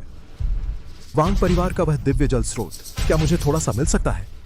अरे, एक शारीरिक साधक होकर तुम्हारी इतनी हिम्मत? दिव्य जल स्रोत कितना कीमती खजाना है, यह तुम जानते हो? तुम सच में मांगने चले आए? तुम्हें बिल्कुल शर्म नहीं आती? तुम्हें तो पता ही है कि दिव्य जल स्रोत हमारे वांग परिवार की अमूल्य निधि है। हम इसे किसी भी हालत में तुम जैसे निकम्मे शारीरिक साधक को नहीं देंगे। तो क्या तुम साफ साफ मेरी बहन को तुमसे शादी करने के लिए मजबूर कर रहे हो? कितना घिनौना तरीका है। यश भाई, सुंदर स्त्री की चाहत सभी को होती है, लेकिन उसे पाने का तरीका सही और नेक होना चाहिए। तुम इस तरह का तरीका अपनाकर यानारान साहिबा को शादी के लिए मजबूर कर रहे हो। यह तो बेहद नीच हरकत है। अरे मालिक, आप आ गए।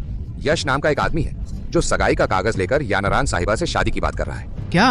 मैं अभी एक योग्य दामाद को खोकर आया हूँ और अब कोई सिर चढ़कर मेरे घर में चुनौती दे रहा है? मैं इसे बख्शने वाला नहीं। सभी, मुझे वह दिव्य जल चाहिए। यह शर्त नहीं है कि सगाई तोड़ दी जाए। बिल्कुल, मैं मिस यानारान से शादी नहीं करूंगा, लेकिन यह दिव्य जल मेरे एक बहुत खास इंसान को बचाने के लिए है। यह बात, इसे वांग परिवार पर मेरा एक एहसान समझो। भविष्य में इसका बड़ा बदला चुकाऊंगा। मैं अभी सड़क पर हूँ, एक पत्थर उठाकर फेंक दूं तो 10 शारीरिक साधक मिल जाएंगे। तुम्हारा एहसान कितना कीमती है?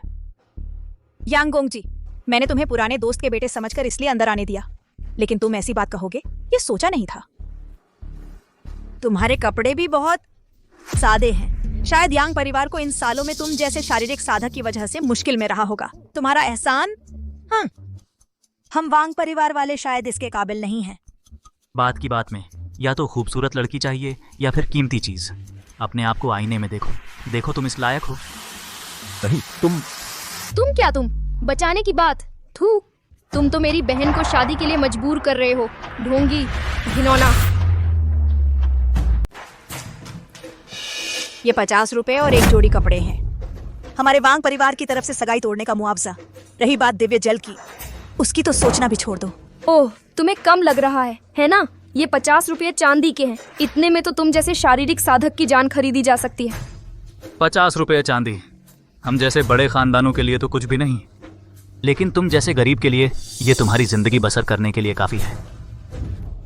लो लो लो, यहाँ मैं और 30 रुपये ऊपर से देता हूँ। ज्यादा हट मत करना। चाची जी, मुझ पर विश्वास करें, मेरा एहसान निश्चित ही उस दिव्य जल से ज्यादा कीमती है। मैं यश वांग परिवार को कभी नुकसान नहीं होने दूंगा। कौन है वो जो मेरी प्यारी बेटी से शादी करना चाहता है? पिताजी, यही मेंढक है। इसने दिव्य जल लेने की शर्त रखी है और दीदी से शादी के लिए दबाव डाल रहा है। पिताजी, गुस्सा न करें। यश ने अभी सगाई रद्द करने का वादा किया है। कृपया उसे दोष न दें। बिल्कुल सही। हमने तुम्हारी शादी रद्द करने में मदद कर दी है, नहीं तो अभी हमारे वांग परिवार के मुखिया तुम्हें पेड़ पर लटकाकर पीट रहे होते। अंकल। किसे अंकल बोल रहा है? बेशर्म, चुप रहो। सुन रहे हो? तुमसे कहा जा रहा है चुप रहो। मैं कह रहा हूं चुप रहो। राज हवा, तुमने शिनर को क्यों मारा? तुम भी चुप रहो। अरे बाप रे, मेरे प्यारे दामाद, मैंने कहा था ना, पहले तुमसे मिलना यही तो भाग्य था। भाग्य में नहीं था, परिवार के मुखिया राज। बस दुख इस बात का है कि यह सगाई अभी अभी चाची ने फैसला करके तोड़ दी। मेरा यानारान से अब कोई लेना देना नहीं रहा। यह कैसे हो सकता है? यह सगाई बड़े बुजुर्गों ने तय की थी, इसे हल्के में कैसे लिया जा सकता है? नहीं राज हवा, मैं यानरान की माँ के नाते बिल्कुल भी नहीं देख सकती कि तुम बेटी को आग में झोंक दो। हाँ चाचा, पूरे उत्तरी क्षेत्र में देख लो, यानरान के लायक सिर्फ मैं ही हूँ। वह एक शारीरिक साधक, उसकी क्या औकात है? तुम क्या जानो? यानरान ही युवा यांग के योग्य नहीं है। नहीं, परिवार के मुखिया राज, आप गलत समझ रहे हैं। मैं तो इस बार आया था बस एक बोतल दिव्य झरने का पानी ढूंढने। रही बात इस सगाई की, तो किसी और को ढूंढ लो। नहीं युवा यांग, आप ही मेरे चुने हुए दामाद हो। हमारे राज परिवार में पहले से ही नियम है कि सिर्फ राज परिवार के दामाद ही इस दिव्य झरने के पानी का उपयोग कर सकते हैं। अगर तुम हमारी यानरान से शादी नहीं करोगे तो यह दिव्य झरने का पानी मुझे माफ करना, मैं नहीं दे सकता। परिवार के मुखिया राज, यह ठीक नहीं है। युवा यांग, बस आप हाँ कह दो, आज ही शादी कर लेते हैं। नहीं राज हवा, अगर तुमने यानरान की शादी ऐसे इंसान से कर दी तो मैं तुम्हारे सामने मर जाऊंगी। अरे बाप रे, चाचा चाची क्या बात है? माहौल इतना तनावपूर्ण क्यों है? अरे चाचा चाची जी, यहाँ इतना तनाव क्यों है? विकास, तुम्हें मेरे घर में आने की इजाजत किसने दी?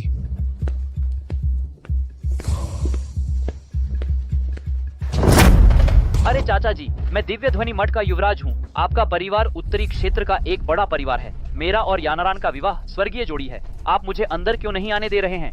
विकास, तुम बार बार हमारे परिवार को परेशान कर रहे हो। आखिर तुम्हारा मकसद क्या है? मैं तुमसे कहता हूँ, मैं यानारान की शादी तुम जैसे किसी से नहीं करूंगा। चाची जी, आपकी यह बात सही नहीं है। मैं तो बस विवाह का प्रस्ताव लेकर आया हूँ। आप इसे परेशानी कैसे कह सकते हैं? मैं उस पवित्र झरने के लिए नहीं, मेरा मतलब यानरान से। उनसे पहली नजर में प्यार हो गया। मेरी भावनाएं बिल्कुल सच्ची और ईमानदार हैं। आप ऐसा कहते हैं तो मुझ जैसे दामाद को दुख होगा। तुम्हें शर्म नहीं आती? तू आखिर है कौन? मैं उत्तरी क्षेत्र का सर्वश्रेष्ठ प्रतिभाशाली हूँ, सिद्ध झांग परिवार से। कौन सा बिल्ली कुत्ता है? कभी सुना ही नहीं। तुम जाओ, मेरे लिए चाय बनाओ। याद रखना, दिव्य झरने के पानी से बनाना। दिव्य झरने का पानी हमारे वांग परिवार की अमूल्य धरोहर है। वह तुम्हें चाय बनाने के लिए कैसे मिल सकता है? तुम सपने देख रहे हो। दिव्य ध्वनि मठ जो चाहता है पूरे उत्तरी क्षेत्र में कोई ना कहने की हिम्मत नहीं करता। विकास, तुम आखिर चाहते क्या हो? क्या? मैंने कई बार शादी का प्रस्ताव भेजा, तुम लोगों ने हर बार मेरा मजाक उड़ाया। क्या तुम्हें लगता है दिव्य ध्वनि मठ मिट्टी का बना है? मैं तुम्हें बता दूं, मेरा धैर्य खत्म हो गया है। यह औरत मैं ले जाऊंगा। दिव्य झरने का पानी भी मुझे चाहिए। आज वांग परिवार की हर चीज मैं दिव्य ध्वनि मठ की तरफ से जब्त कर रहा हूँ। विकास, तुम्हारा दिव्य ध्वनि मठ उत्तरी क्षेत्र में सब कुछ नहीं चला सकता। क्या तुम्हें लगता है मेरा वांग परिवार तुमसे डरता है? अगर तुम नहीं डरते तो आओ एक बार आजमाइश कर लें। अगर हम जीत गए तो दिव्य झरने का पानी हमारे दिव्य ध्वनि मठ का होगा और ये 2 औरतें बोनस के तौर पर ले लेंगे।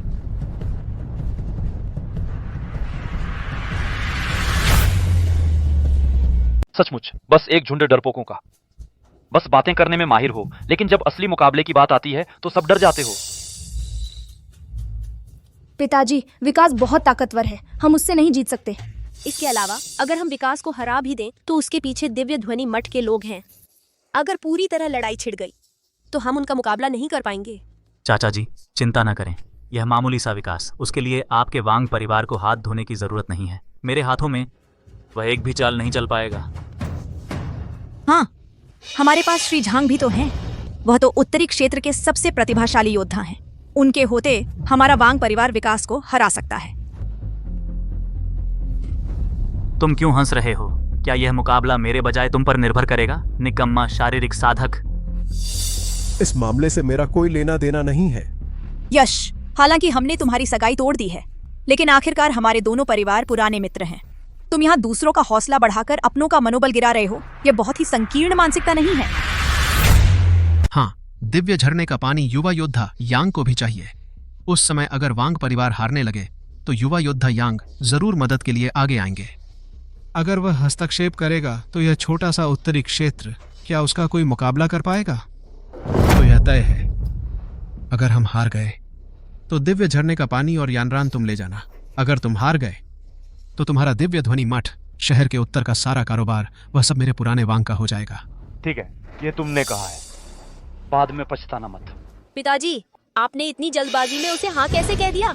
विकास बहुत मजबूत है, कहीं ऐसा न हो कि हम हार जाएं।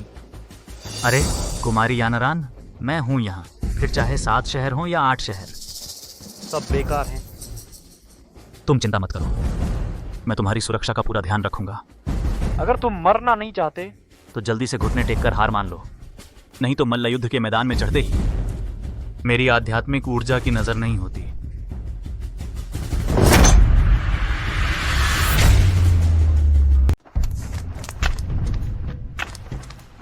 अरे ये क्या हुआ? तुम्हें पता नहीं है, वांग परिवार और दिव्य ध्वनि मठ ने मुकाबला शुरू कर दिया है।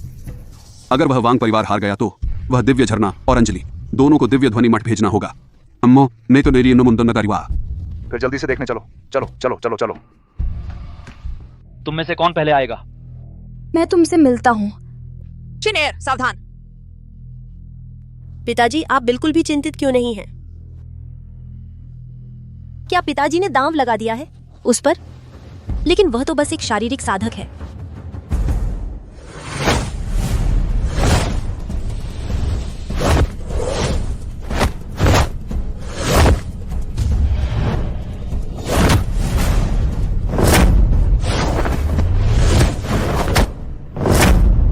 शिनेर, विकास सिर्फ अभ्यास कर रहा था। तुमने जरा ज्यादा ही सख्ती से मारा, सच में बहुत बुरा है।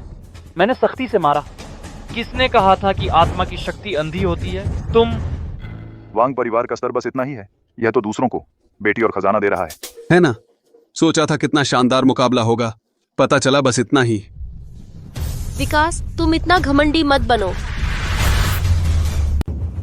अंजलि नहीं, वह बहुत ताकतवर है, तुम उसका मुकाबला नहीं कर सकती। फिर भी मैं बस यूं ही देखती नहीं रह सकती कि हमारा परिवार हार जाए। अंजलि, फिक्र मत करो, मैं हूं ना। यह अंजलि उत्तरी क्षेत्र की सबसे खूबसूरत लड़की है और वांग परिवार की प्रतिभाशाली बेटी भी। उसकी ताकत शायद विकास के बराबर ही होगी।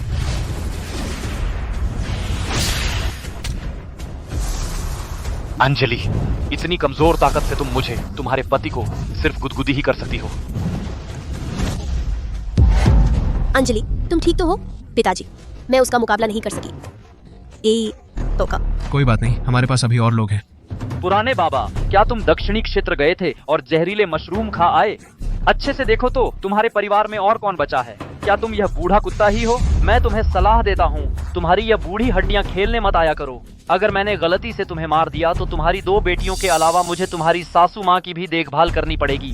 हालांकि सासू माँ अभी भी खूबसूरत है और मेरा भी भला हो जाएगा, लेकिन फिर भी यह थोड़ा थकाऊ होगा।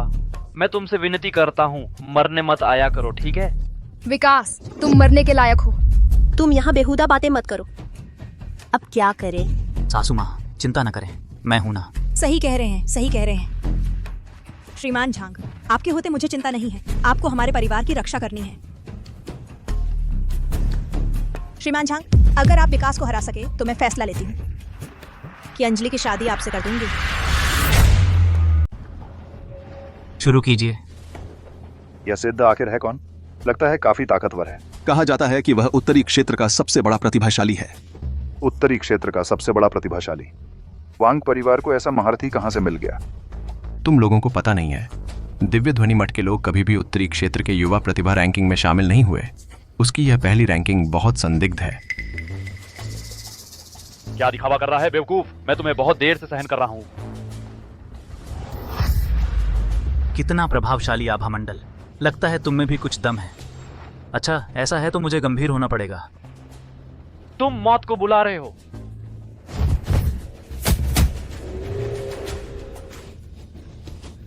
सिद्ध जी, क्या वाकई विकास से टक्कर ले सकते हैं? क्या सच में विकास को हरा सकते हैं?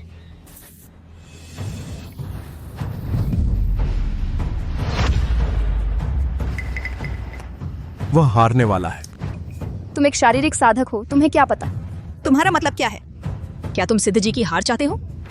सच में दुर्भावनापूर्ण इंसान हो तुम। लगता है एक हमले में तुम्हें हराना मुश्किल है, बल्कि 5 हमलों में। अब यह अगला हमला, संभाल लेना।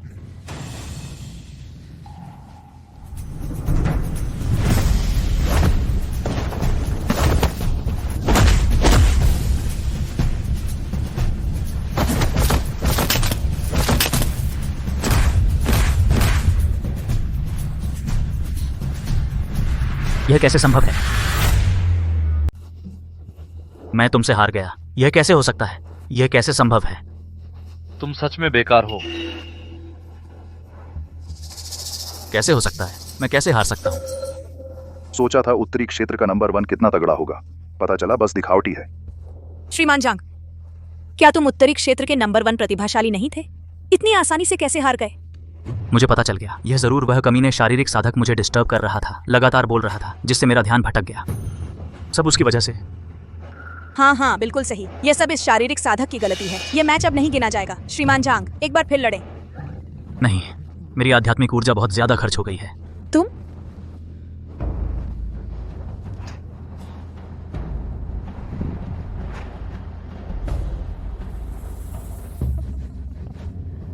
राजहवा, अगर तुम्हारे राजवंश में वाकई कोई नहीं बचा है तो दिव्य झरने का पानी हमें सौंप दो। और इन दोनों लड़कियों के बारे में, आज मैं थोड़ा थक गया हूं, इसलिए दोनों से शादी नहीं करूंगा। बड़ी वाली दिन में शादी की रात मनाएंगे और छोटी वाली रात की सेवा करेगी। पिताजी, पिताजी। कोई बात नहीं, हमारे घर का सबसे बड़ा माहिर अभी तो आया ही नहीं है। माहिर? तुम्हारा मतलब है?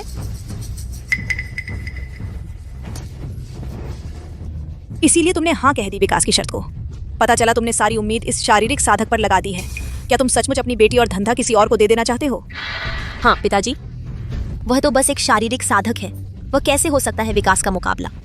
पिताजी, आपको बिल्कुल पता नहीं है कि वह कैसा नीच इंसान है। हमने उसकी सगाई तोड़ दी, इसलिए वह शर्मिंदा होकर गुस्से में है। उसने आपको बेवकूफ बनाया, कहा कि वह विकास को हरा देगा, लेकिन असल में वह तो हमारे घर की हार देखना चाहता है। पिताजी, आप उसकी बात कैसे मान सकते हैं? शारीरिक साधक? एक शारीरिक साधक राजहवा को चुनौती देने की हिम्मत कर रहा है। शारीरिक साधक? आजकल भी ऐसे नीच साधक होते हैं क्या? बिल्कुल सही। सुनो राजहवा, अगर तेरी अक्ल ठिकाने नहीं है तो किसी वैद्य के पास जाकर दिखा ले। मुझसे लड़ने के लिए एक शारीरिक साधक को लाया है। तू किसको कमजोर समझ रहा है?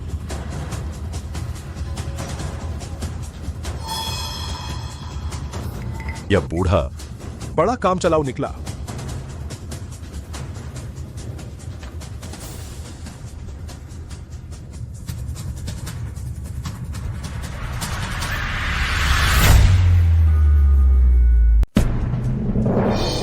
यह बूढ़ा तो काफी हुक्म चलाता है।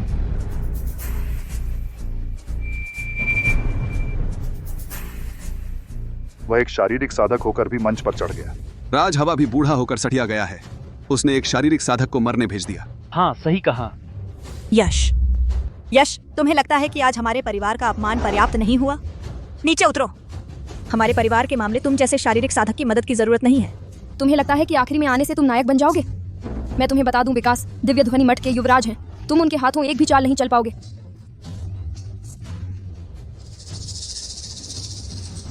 अच्छी सलाह उसकी नहीं सुनी जाती जिसकी मौत नजदीक हो। तुम बिना मजबूती के दिखावा मत करो। मैं भी विकास को नहीं हरा सकता।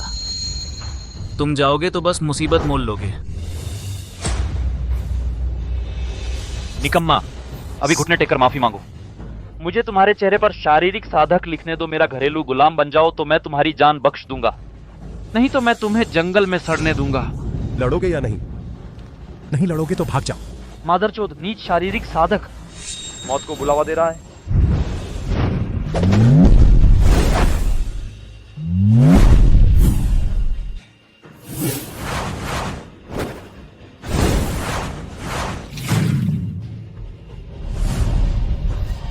क्या वह शारीरिक साधक नहीं है? वह दिव्य ध्वनि मठ के युवराज के आध्यात्मिक हमले से कैसे बच सकता है? नहीं, वह कोई आम शारीरिक साधक नहीं है। उसकी रफ्तार कितनी तेज है। दिव्य ध्वनि मठ के युवराज बस इतना ही। तुम आकाश मठ के आंतरिक शिष्यों से भी बेहतर नहीं हो। नीच, क्या तुम सच में मुझे दिव्य ध्वनि मठ के युवराज को सजावट समझते हो? मैं तुम्हें अपनी असली ताकत दिखाता हूँ।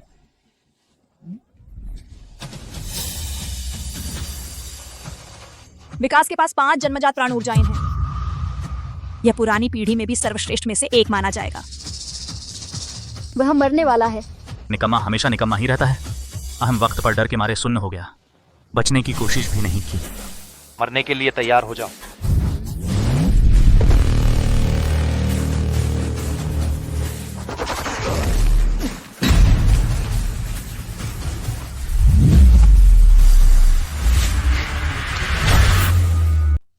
दीदी, वो उसने शेनशियान गांकी को हाथ से पकड़ लिया। आज तक किसी ने भी इसे हाथ से नहीं पकड़ा है शेनशियान गांकी को। यह शेनशियान गांग की कमजोर पड़ गया है। इसकी ऊर्जा बहुत कम है। सिर्फ संख्या है, गुणवत्ता नहीं। कहा जाता है कि तुम आकाश मठ के शिष्यों से कमतर हो। गलत तो नहीं कहा ना? तुम आखिर हो कौन? अच्छा, यांग योद्धा, सचमुच दुनिया में अजेय हैं आप।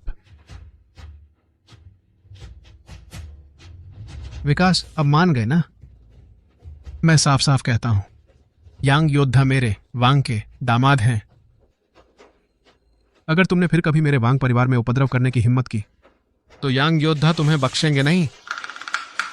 हाँ। दामाद जी, आइए, थक गए होंगे। बैठिए, जल्दी आराम कीजिए। प्यास लगी होगी, चाय पीजिए। शुक्रिया डांटी। जीजा जी, पैर दर्द कर रहे हैं, मैं दबा देता हूँ। इतनी मेहरबानी की जरूरत नहीं, उठो जल्दी। योद्धा, यह वह दिव्य झरने का पानी है जो आपने मांगा था। यह राज हवा कितना भाग्यशाली है, इतने शक्तिशाली दामाद को पा लिया। हाँ, सचमुच। तुम्हारी हिम्मत कैसे हुई मुझे नष्ट करने की? तुमने मुझे नष्ट करने की हिम्मत कर दी। अच्छा, तुम्हारे वांग परिवार में बहुत हिम्मत है। क्योंकि ऐसा है तो फिर हमारी लड़ाई जारी रहेगी। एक को मरना होगा।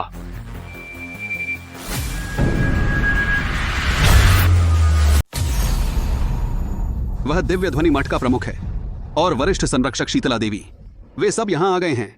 अब तो वांग परिवार मुसीबत में है। अब क्या होगा? यांग, जमाई, वह दिव्य ध्वनि मठ का प्रमुख पूरे 9 जन्मजात प्राण ऊर्जा वाला शीर्ष श्रेणी का योद्धा है। क्या तुम उसका मुकाबला कर सकते हो? प्रमुख और संरक्षक महोदय, प्रणाम। क्या हुआ? तुम्हें एक छोटे से वांग परिवार का मामला सुलझाने भेजा था और तुम खुद इस हालत में आ गए। पिताजी, वांग परिवार ने कहीं से एक नीच शारीरिक साधक ढूंढ लिया है। उसने न सिर्फ दिव्य झरने का पानी छीन लिया बल्कि मुझे भी नष्ट कर दिया। पिताजी, मेरा बदला लीजिए। क्या एक शारीरिक साधक ने तुझे नष्ट कर दिया और हमारा दिव्य झरने का पानी भी छीन लिया? इस बूढ़े को दिखाओ, उत्तरी क्षेत्र में किसकी इतनी हिम्मत है कि वह मेरे बेटे को नष्ट करे? क्या वह मरना चाहता है?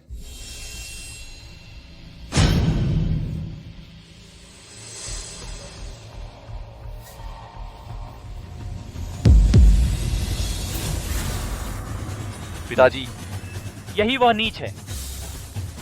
आपको उसकी खाल उधेड़ दो और नसें निकाल दो। उसे इतना तड़पाओ कि न जीने की चाहत रहे न मरने की। मेरा बदला लीजिए। अभी तो तू बहुत घमंड कर रहा था, अब क्यों नहीं कर रहा? थोड़ी देर में मैं तेरे हाथ पैर काट दूंगा और तेरी आंखों के सामने तेरी औरत से खेलूंगा। घुटने टेको। सुन रहा है? मेरे पिताजी ने कहा है घुटने टेको।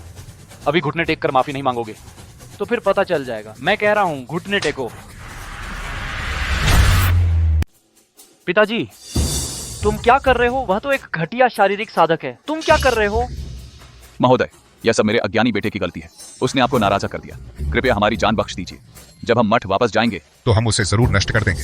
आपका गुस्सा शांत करने के लिए आपने पहले ही उसे नष्ट कर दिया है। बहुत अच्छा किया। जल्दी से घुटने टेक कर इस महान व्यक्ति से माफी मांगो। पिताजी, तुम क्या कर रहे हो? वह तो एक निकम्मा शारीरिक साधक है। तुम मुझे उससे माफी मांगने को कह रहे हो? तुम पागल हो गए हो। तुम पागल हो। यह महान व्यक्ति जिसने केवल शारीरिक कला से ही निर्दयी योद्धा को मार डाला और उसके पास पूरे 12 जन्मजात प्राण ऊर्जा है। तुमने उसे चिढ़ाया? क्या तुम दिव्य ध्वनि मठ का विनाश चाहते हो? क्या? शारीरिक कला से निर्दयी योद्धा को मार डाला, 12 जन्मजात प्राण ऊर्जा। यह कैसे संभव है? इतनी शक्ति के साथ शायद पूरे निचले लोक में उसका कोई मुकाबला नहीं है। वह इतना शक्तिशाली है। मुझे याद है मैंने कहा था कि अगर मैं तुम्हें फिर से देखूं तो मौत के घाट उतार दूंगा। हमें सच में नहीं पता था कि वांग परिवार आपके संरक्षण में है। हाँ महोदय, अगर हमें पहले से पता होता कि आपका वांग परिवार से संबंध है तो हमारे पास हजारों हिम्मत होने पर भी वांग परिवार पर हमला करने की हिम्मत नहीं होती।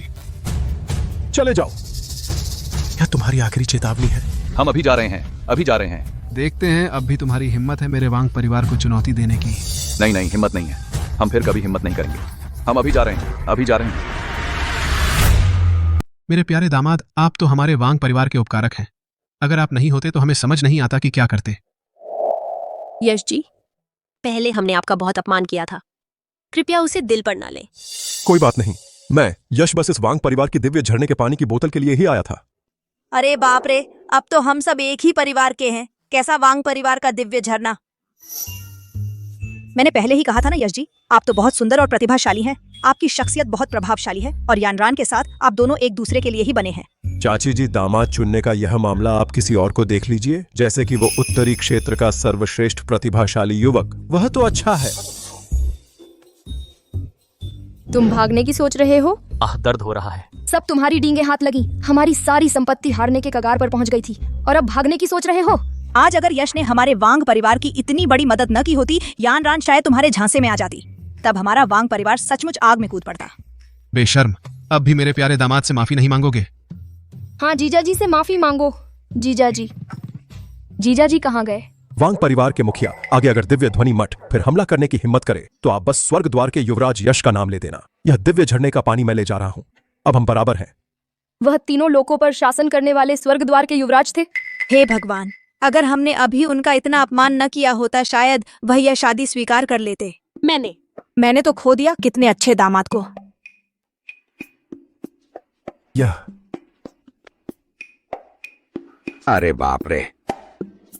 यह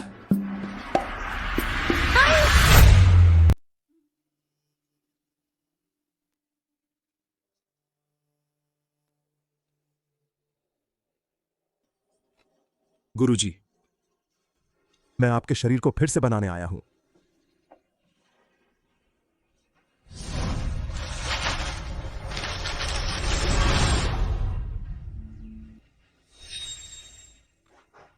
गुरुजी। अच्छे शिष्य, मैं तुम पर एक बड़ा एहसान रखता हूं।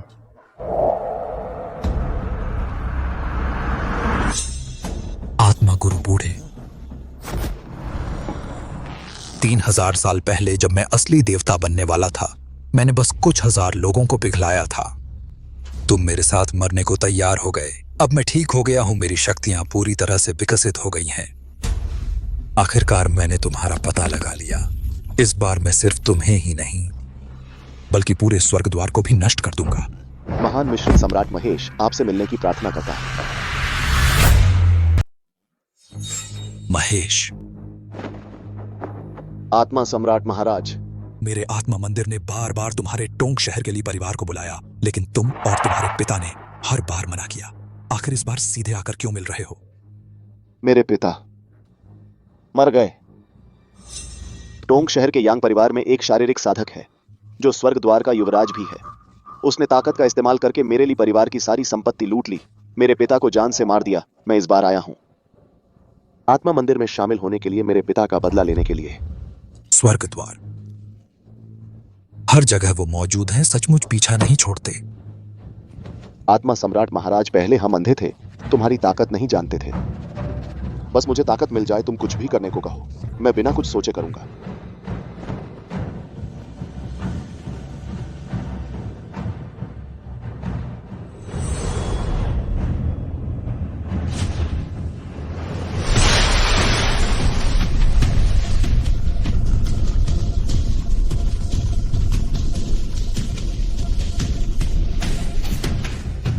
जाओ, मुझे तुम्हारी वफादारी देखने दो।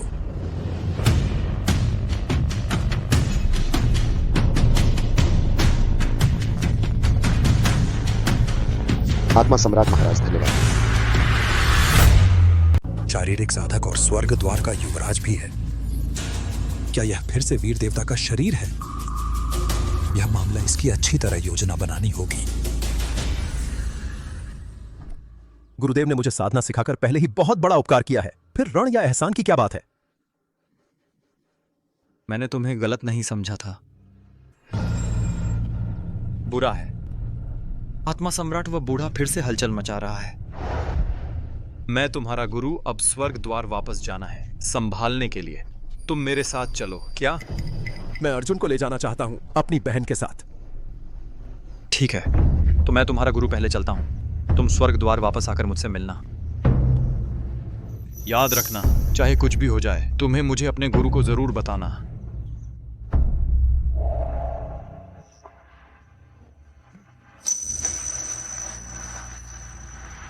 पिताजी,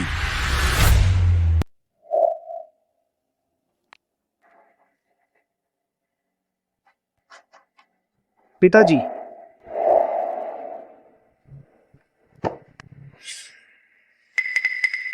हावरान, हावरान, हावरान, हावरान। मुझे मत मारो। मैं हूं वही युवक।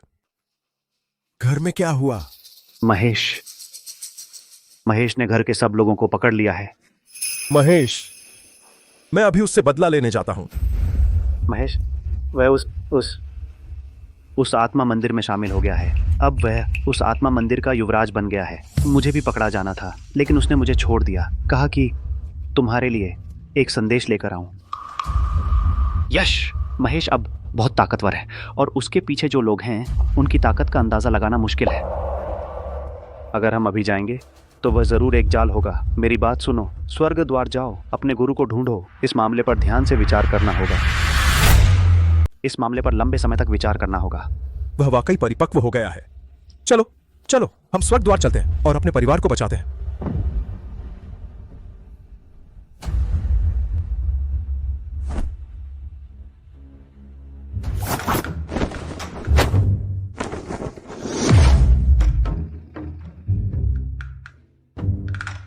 बड़े भाई हो जी, बधाई हो, आपकी दिव्य कला में फिर से प्रगति हुई है। छोटे भाई हो जी, आप बहुत विनम्र हैं। आप भी। बड़े भाई हो, सुना है आत्मा गुरु महाराज लौट आए हैं, सच में या झूठ? बिल्कुल सच है। अरे तू युवराज की सीट के लिए मुकाबला करना चाहता है क्या? आत्मा गुरु 3000 साल से नहीं है, युवराज की सीट भी 3000 साल से खाली है। यह पद हर कोई इस पर बैठना चाहता है। तो फिर ताकत के आधार पर ही तय होगा। बस हाल ही में निचले लोक से एक और गिरोह आया है, सहायक संप्रदायों के शिष्य। ये लोग निचले लोक के लोग, उनका दृष्टिकोण और ताकत हमारी बराबरी नहीं कर सकते। वे निश्चित रूप से हमसे प्रतिस्पर्धा नहीं करेंगे। लेकिन ये लोग बेकार हैं तो बेकार हैं, लेकिन अपने उन सुदूर कोनों में वे छोटे मोटे आदमी माने जाते हैं। डर इस बात का है कि वे घमंडी न हो जाएं और हमारे लिए मुसीबत खड़ी न कर दें। अगर ऐसा है तो क्यों न हम उन्हें एक सबक सिखा दें। निचले लोक के शिष्य आ गए हैं।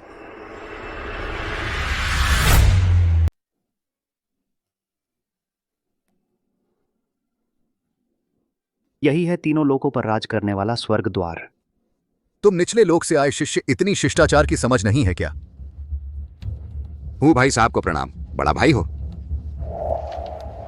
हम अभी अभी आए हैं, कृपया आप दोनों भाई साहब हमें मार्गदर्शन दें।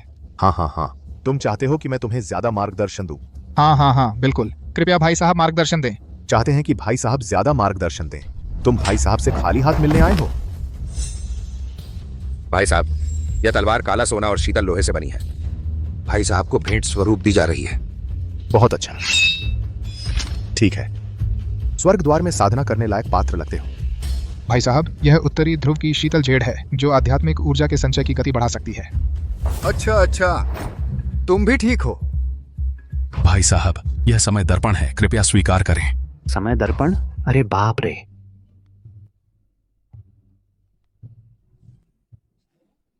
सच में जादू है। यह तो मेरे पिताजी जैसा दिखता है। भाई साहब, यह समय दर्पण हालांकि कोई उपयोगिता नहीं रखता, लेकिन इसमें इंसान बूढ़ा होकर कैसा दिखेगा वह दिखाई देता है। संग्रह करने के शौकीन साधकों के बीच इसकी काफी कीमत है। अच्छा। हालांकि ये बेकार चीजें स्वर्ग द्वार में सिर्फ शराब के पैसे जुटा सकती हैं, लेकिन फिर भी इससे पता चलता है कि तुम तीनों बहुत तेज समझ रखते हो। सब अच्छे अंकुर हो। निचले लोक में तुम्हारी प्रतिभा बर्बाद हो रही थी, स्वर्ग द्वार आकर तुमने सही जगह चुनी है। सब पास हो गए। भाई साहब का शुक्रिया। जाओ। तुम्हारी चीजें कहाँ हैं? नहीं है। क्या कहा? मैंने हिलने को कहा था। हाथ तो बहुत लंबे हैं तुम्हारे। पता है ये कौन सी जगह है? पता है, स्वर्ग द्वार। हाँ। क्या तुम यह भी कहना चाहते हो कि यहाँ जो साधना करते हैं वे सब हमारे बड़े हैं? उनका साधना का समय बहुत लंबा है, इसलिए हमें सम्मान दिखाना चाहिए, नहीं तो खुद जिम्मेदार रहना।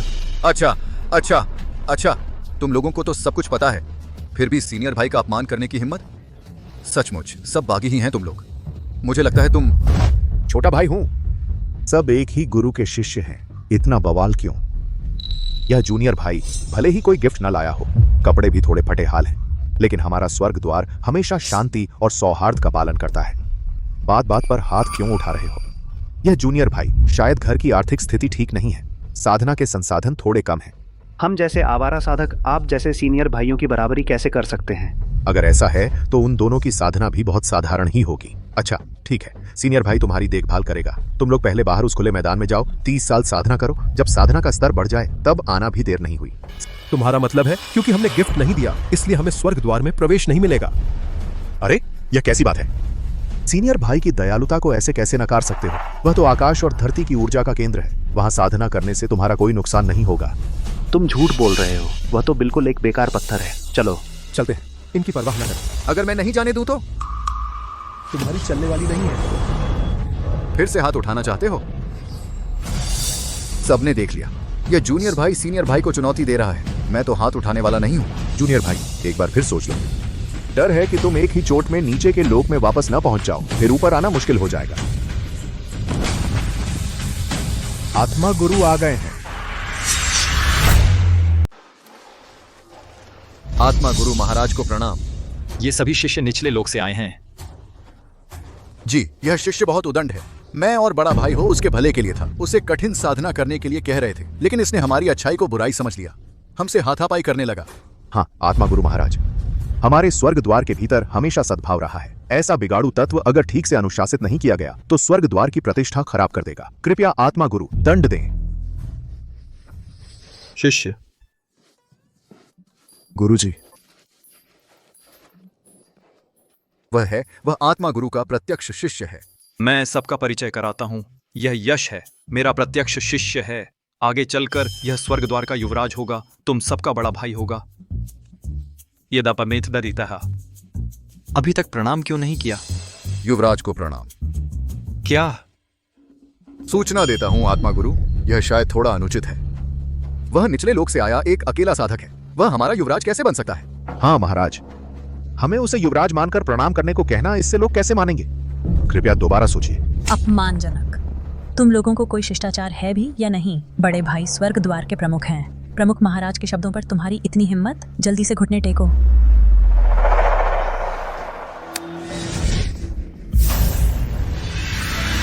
आत्मा गुरु बूढ़े 3000 साल बाद मिले हो, अपने ही लोगों को संभाल नहीं पा रहे। सचमुच उम्र के साथ समझ घट गई है। आत्मा मंदिर। दादा। यश, हमने तुम्हें मुसीबत में डाल दिया। तुझे बोलने का हक किसने दिया बूढ़े? मेरे परिवार को हाथ मत लगाना। कुछ करना है तो मुझ पर करो। बस इस नीच औलाद की वजह से मेरे पिता मारे गए। मैं तुम्हारे परिवार को क्यों छोड़ूं? आत्मा सम्राट, तुम्हारा मेरे साथ जो भी बैर है वो मेरे शिष्य से कोई लेना देना नहीं।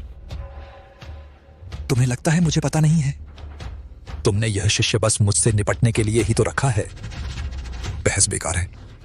आज या तो स्वर्ग द्वार का पतन होगा या फिर मेरे आत्मा मंदिर का उदय। तुम क्या करना चाहते हो? क्या करना चाहता हूं? मैं यश को जैसे उसने मुझे पहुंचाई थी वैसे ही चोट पहुंचाऊंगा। आज अगर स्वर्ग द्वार के युवाओं में से कोई एक भी मुझे हरा देता है तो सब शांति से रहेंगे, नहीं तो स्वर्ग द्वार का नाम बदलकर आत्मा हो जाएगा। एक छोटा सा आत्मा मंदिर जिसे आत्मा गुरु ने पिछली बार बुरी तरह हराया था, आज हिम्मत करके हमें चुनौती दे रहा है। मैं आता हूं। इतनी जोर से मारा, क्या तुम्हें लगता है कि स्वर्ग द्वार में कोई नहीं है?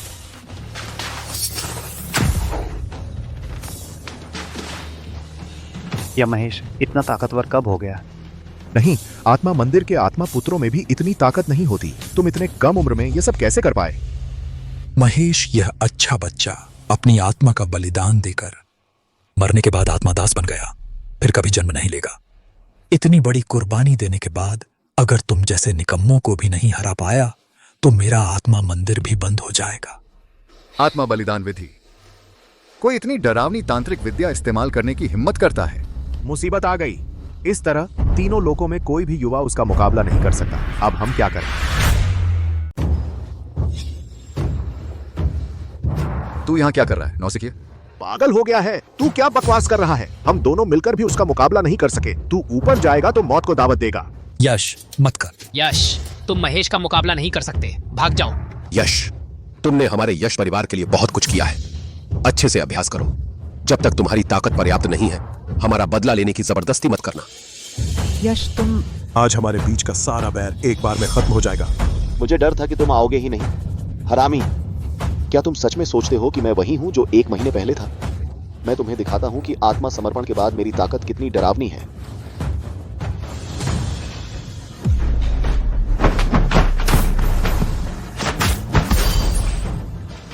वह आत्मा समर्पण करने वाले के साथ इतना बराबरी का मुकाबला कैसे कर पा रहा है? यह तो असंभव है।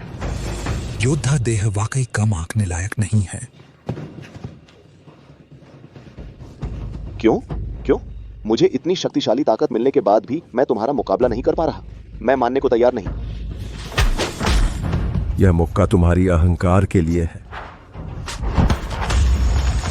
यह मुक्का तुम्हारे द्वारा मेरे परिवार को पहुंचाई गई चोट के लिए है, और यह मुक्का तुम्हें मौत के घाट उतारने के लिए।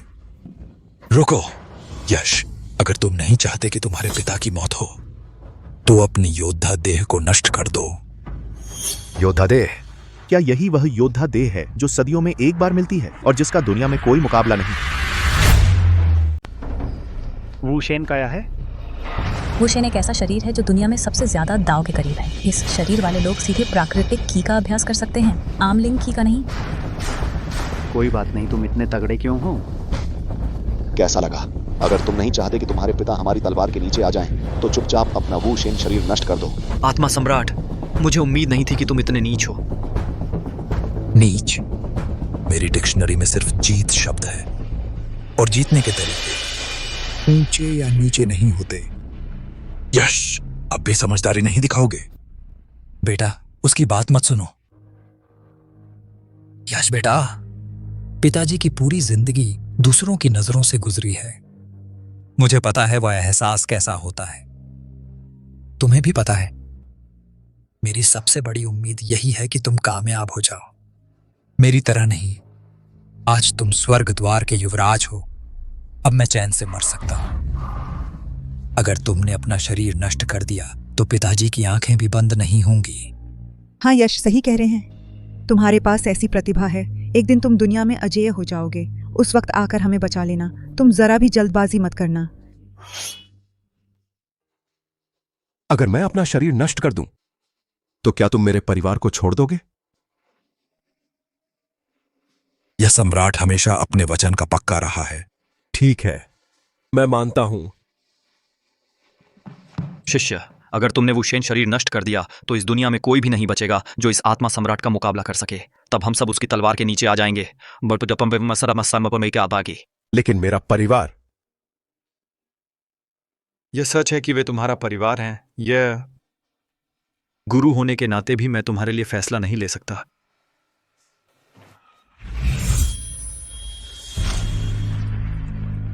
यश मत करो बेटा।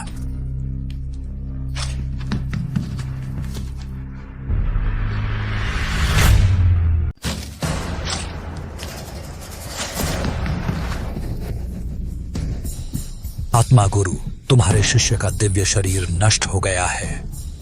अब तीनों लोकों में कोई भी मेरा मुकाबला नहीं कर सकता। मेरे परिवार को छोड़ दो। सच में बेवकूफ है। तुम्हारा दिव्य शरीर खत्म हो गया है, अब तुम्हारे पास मेरे सामने खड़े होने की हिम्मत नहीं है। तो क्या हुआ? थोड़ी देर में मैं तुम सबको खत्म कर दूंगा। आत्मा सम्राट, क्या तू समझता है मैं मर गया हूं?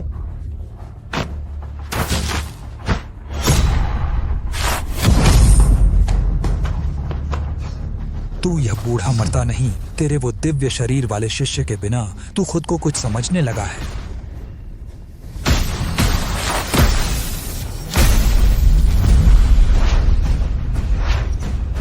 कायर, देखते हैं कब तक छुप सकता है।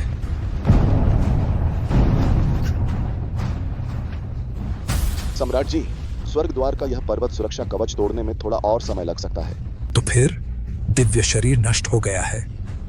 तीनों लोगों में अब मेरा कोई प्रतिद्वंद्वी नहीं है।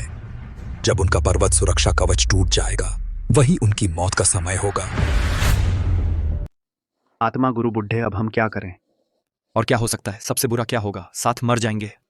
तुम बस करो, अब जो हो गया सो हो गया। अब एक दूसरे को दोष देने का वक्त नहीं है। बस यश का ख्याल आ रहा है। कोई बात नहीं, सब ठीक है। बस एक छोटी सी चोट है। जब मैं जवान था इससे कहीं ज्यादा बुरे हालात देखे हैं।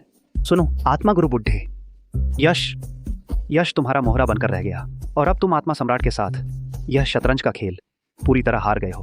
अब तो बढ़िया हो गया, हम सब मरने वाले हैं पूरी त्रिलोकी के साथ। वह सब आत्मा सम्राट का नरक बन जाएगा। तुम्हें तो बड़ी आराम से बैठे हो। अरे बेटा, क्या कहा तुमने? मैं कह रहा हूं, मैं जाकर उसे रोकूंगा। यह सब मेरी वजह से शुरू हुआ, मेरे साथ ही खत्म होगा। गुरुजी ने कहा था वुशेन कुआ का उद्देश्य दुनिया को बचाना है। भले ही मैंने वुशेन को छोड़ दिया, मैं अपना उद्देश्य नहीं छोड़ूंगा। शाबाश, मेरे लायक शिष्य साबित हुआ। यश, अब तुम आत्मा सम्राट से कैसे लड़ोगे? और हाँ, तुम ये बूढ़ा, तुमने यश को मनाने की कोशिश भी नहीं की, बल्कि उसे जाने दिया। जल्दी क्या है? मैंने पूरी जिंदगी शतरंज खेली है, कभी हारा नहीं। बेटा, क्या तुम जानते हो वुशेन कुआ का असली रहस्य क्या है? बेटा, क्या तुम जानते हो वीर देवता के शरीर का असली रहस्य?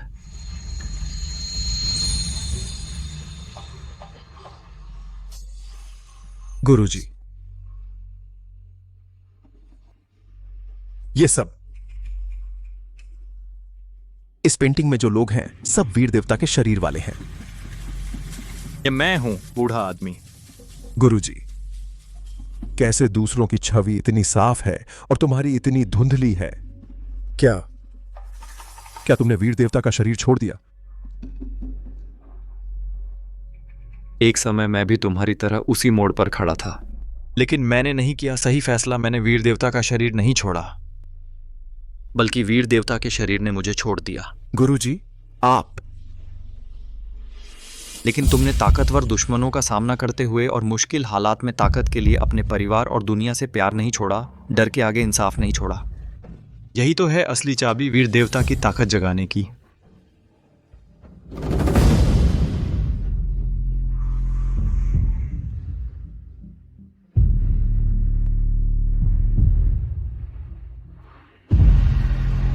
गुरुजी, यह ताकत कितनी जबरदस्त है। यह जाओ, आने वाले कल के खुद को निराश मत करना। यश, आप भी यश की बात कर रहे हो? वह निकम्मा तो भाग गया। भाग गया तो अच्छा हुआ। जब वह अपनी ताकत वापस पाकर लौटेगा तो तुम सबको जरूर मार डालेगा। ताकत वापस पाना कहां से पाएगा वापस? उसने तो खुद अपनी मार्शल आर्ट्स खत्म कर दी है। सुन लो मेरी बात, अगर यश अभी मेरे सामने खड़ा भी हो जाए तो भी मैं उसे एक ही मुंह में हरा दूंगा। यश, अब तो मौत सामने खड़ी है। अब भी ये सब चालबाजी कर रहे हो? मैं अभी मुड़कर देखता हूं। अगर मेरे पीछे कुछ नहीं है। यश, तू फिर कैसे वापस आ गया? यश, जल्दी भाग जा। मैं सोच ही रहा था कि तुझे कहां ढूंढूं। सचमुच बिना मेहनत के ही मिल गया। ऐसा है तो मैं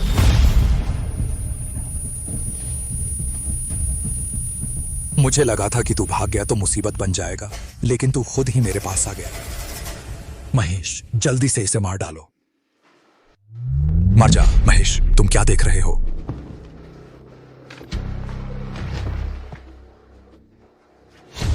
क्या तूने खुद को नष्ट नहीं किया था? तेरा वो शेन क्यों कैसे पूरा हो गया? मैंने तुझे जाने दिया था क्या?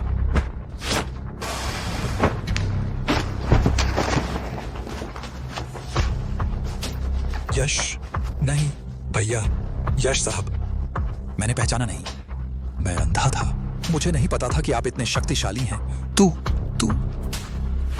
मुझे एक फूटने वाली हवा समझो। छोड़ दो, मैं फिर कभी नहीं। अगले जन्म में कम बुरे काम करना। वो शेन क्यों? तू मुझे छूने की हिम्मत करता है?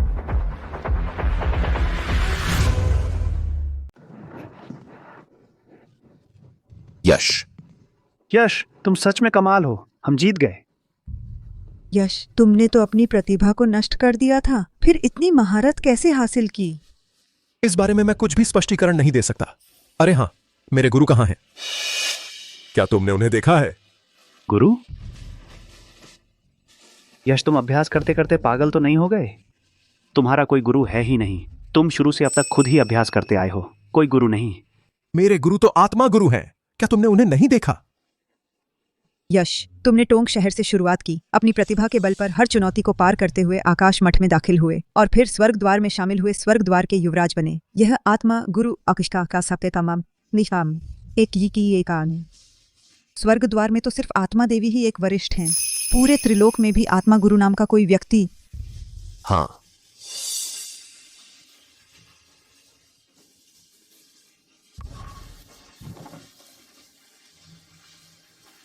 यश, तुम ठीक तो हो ना?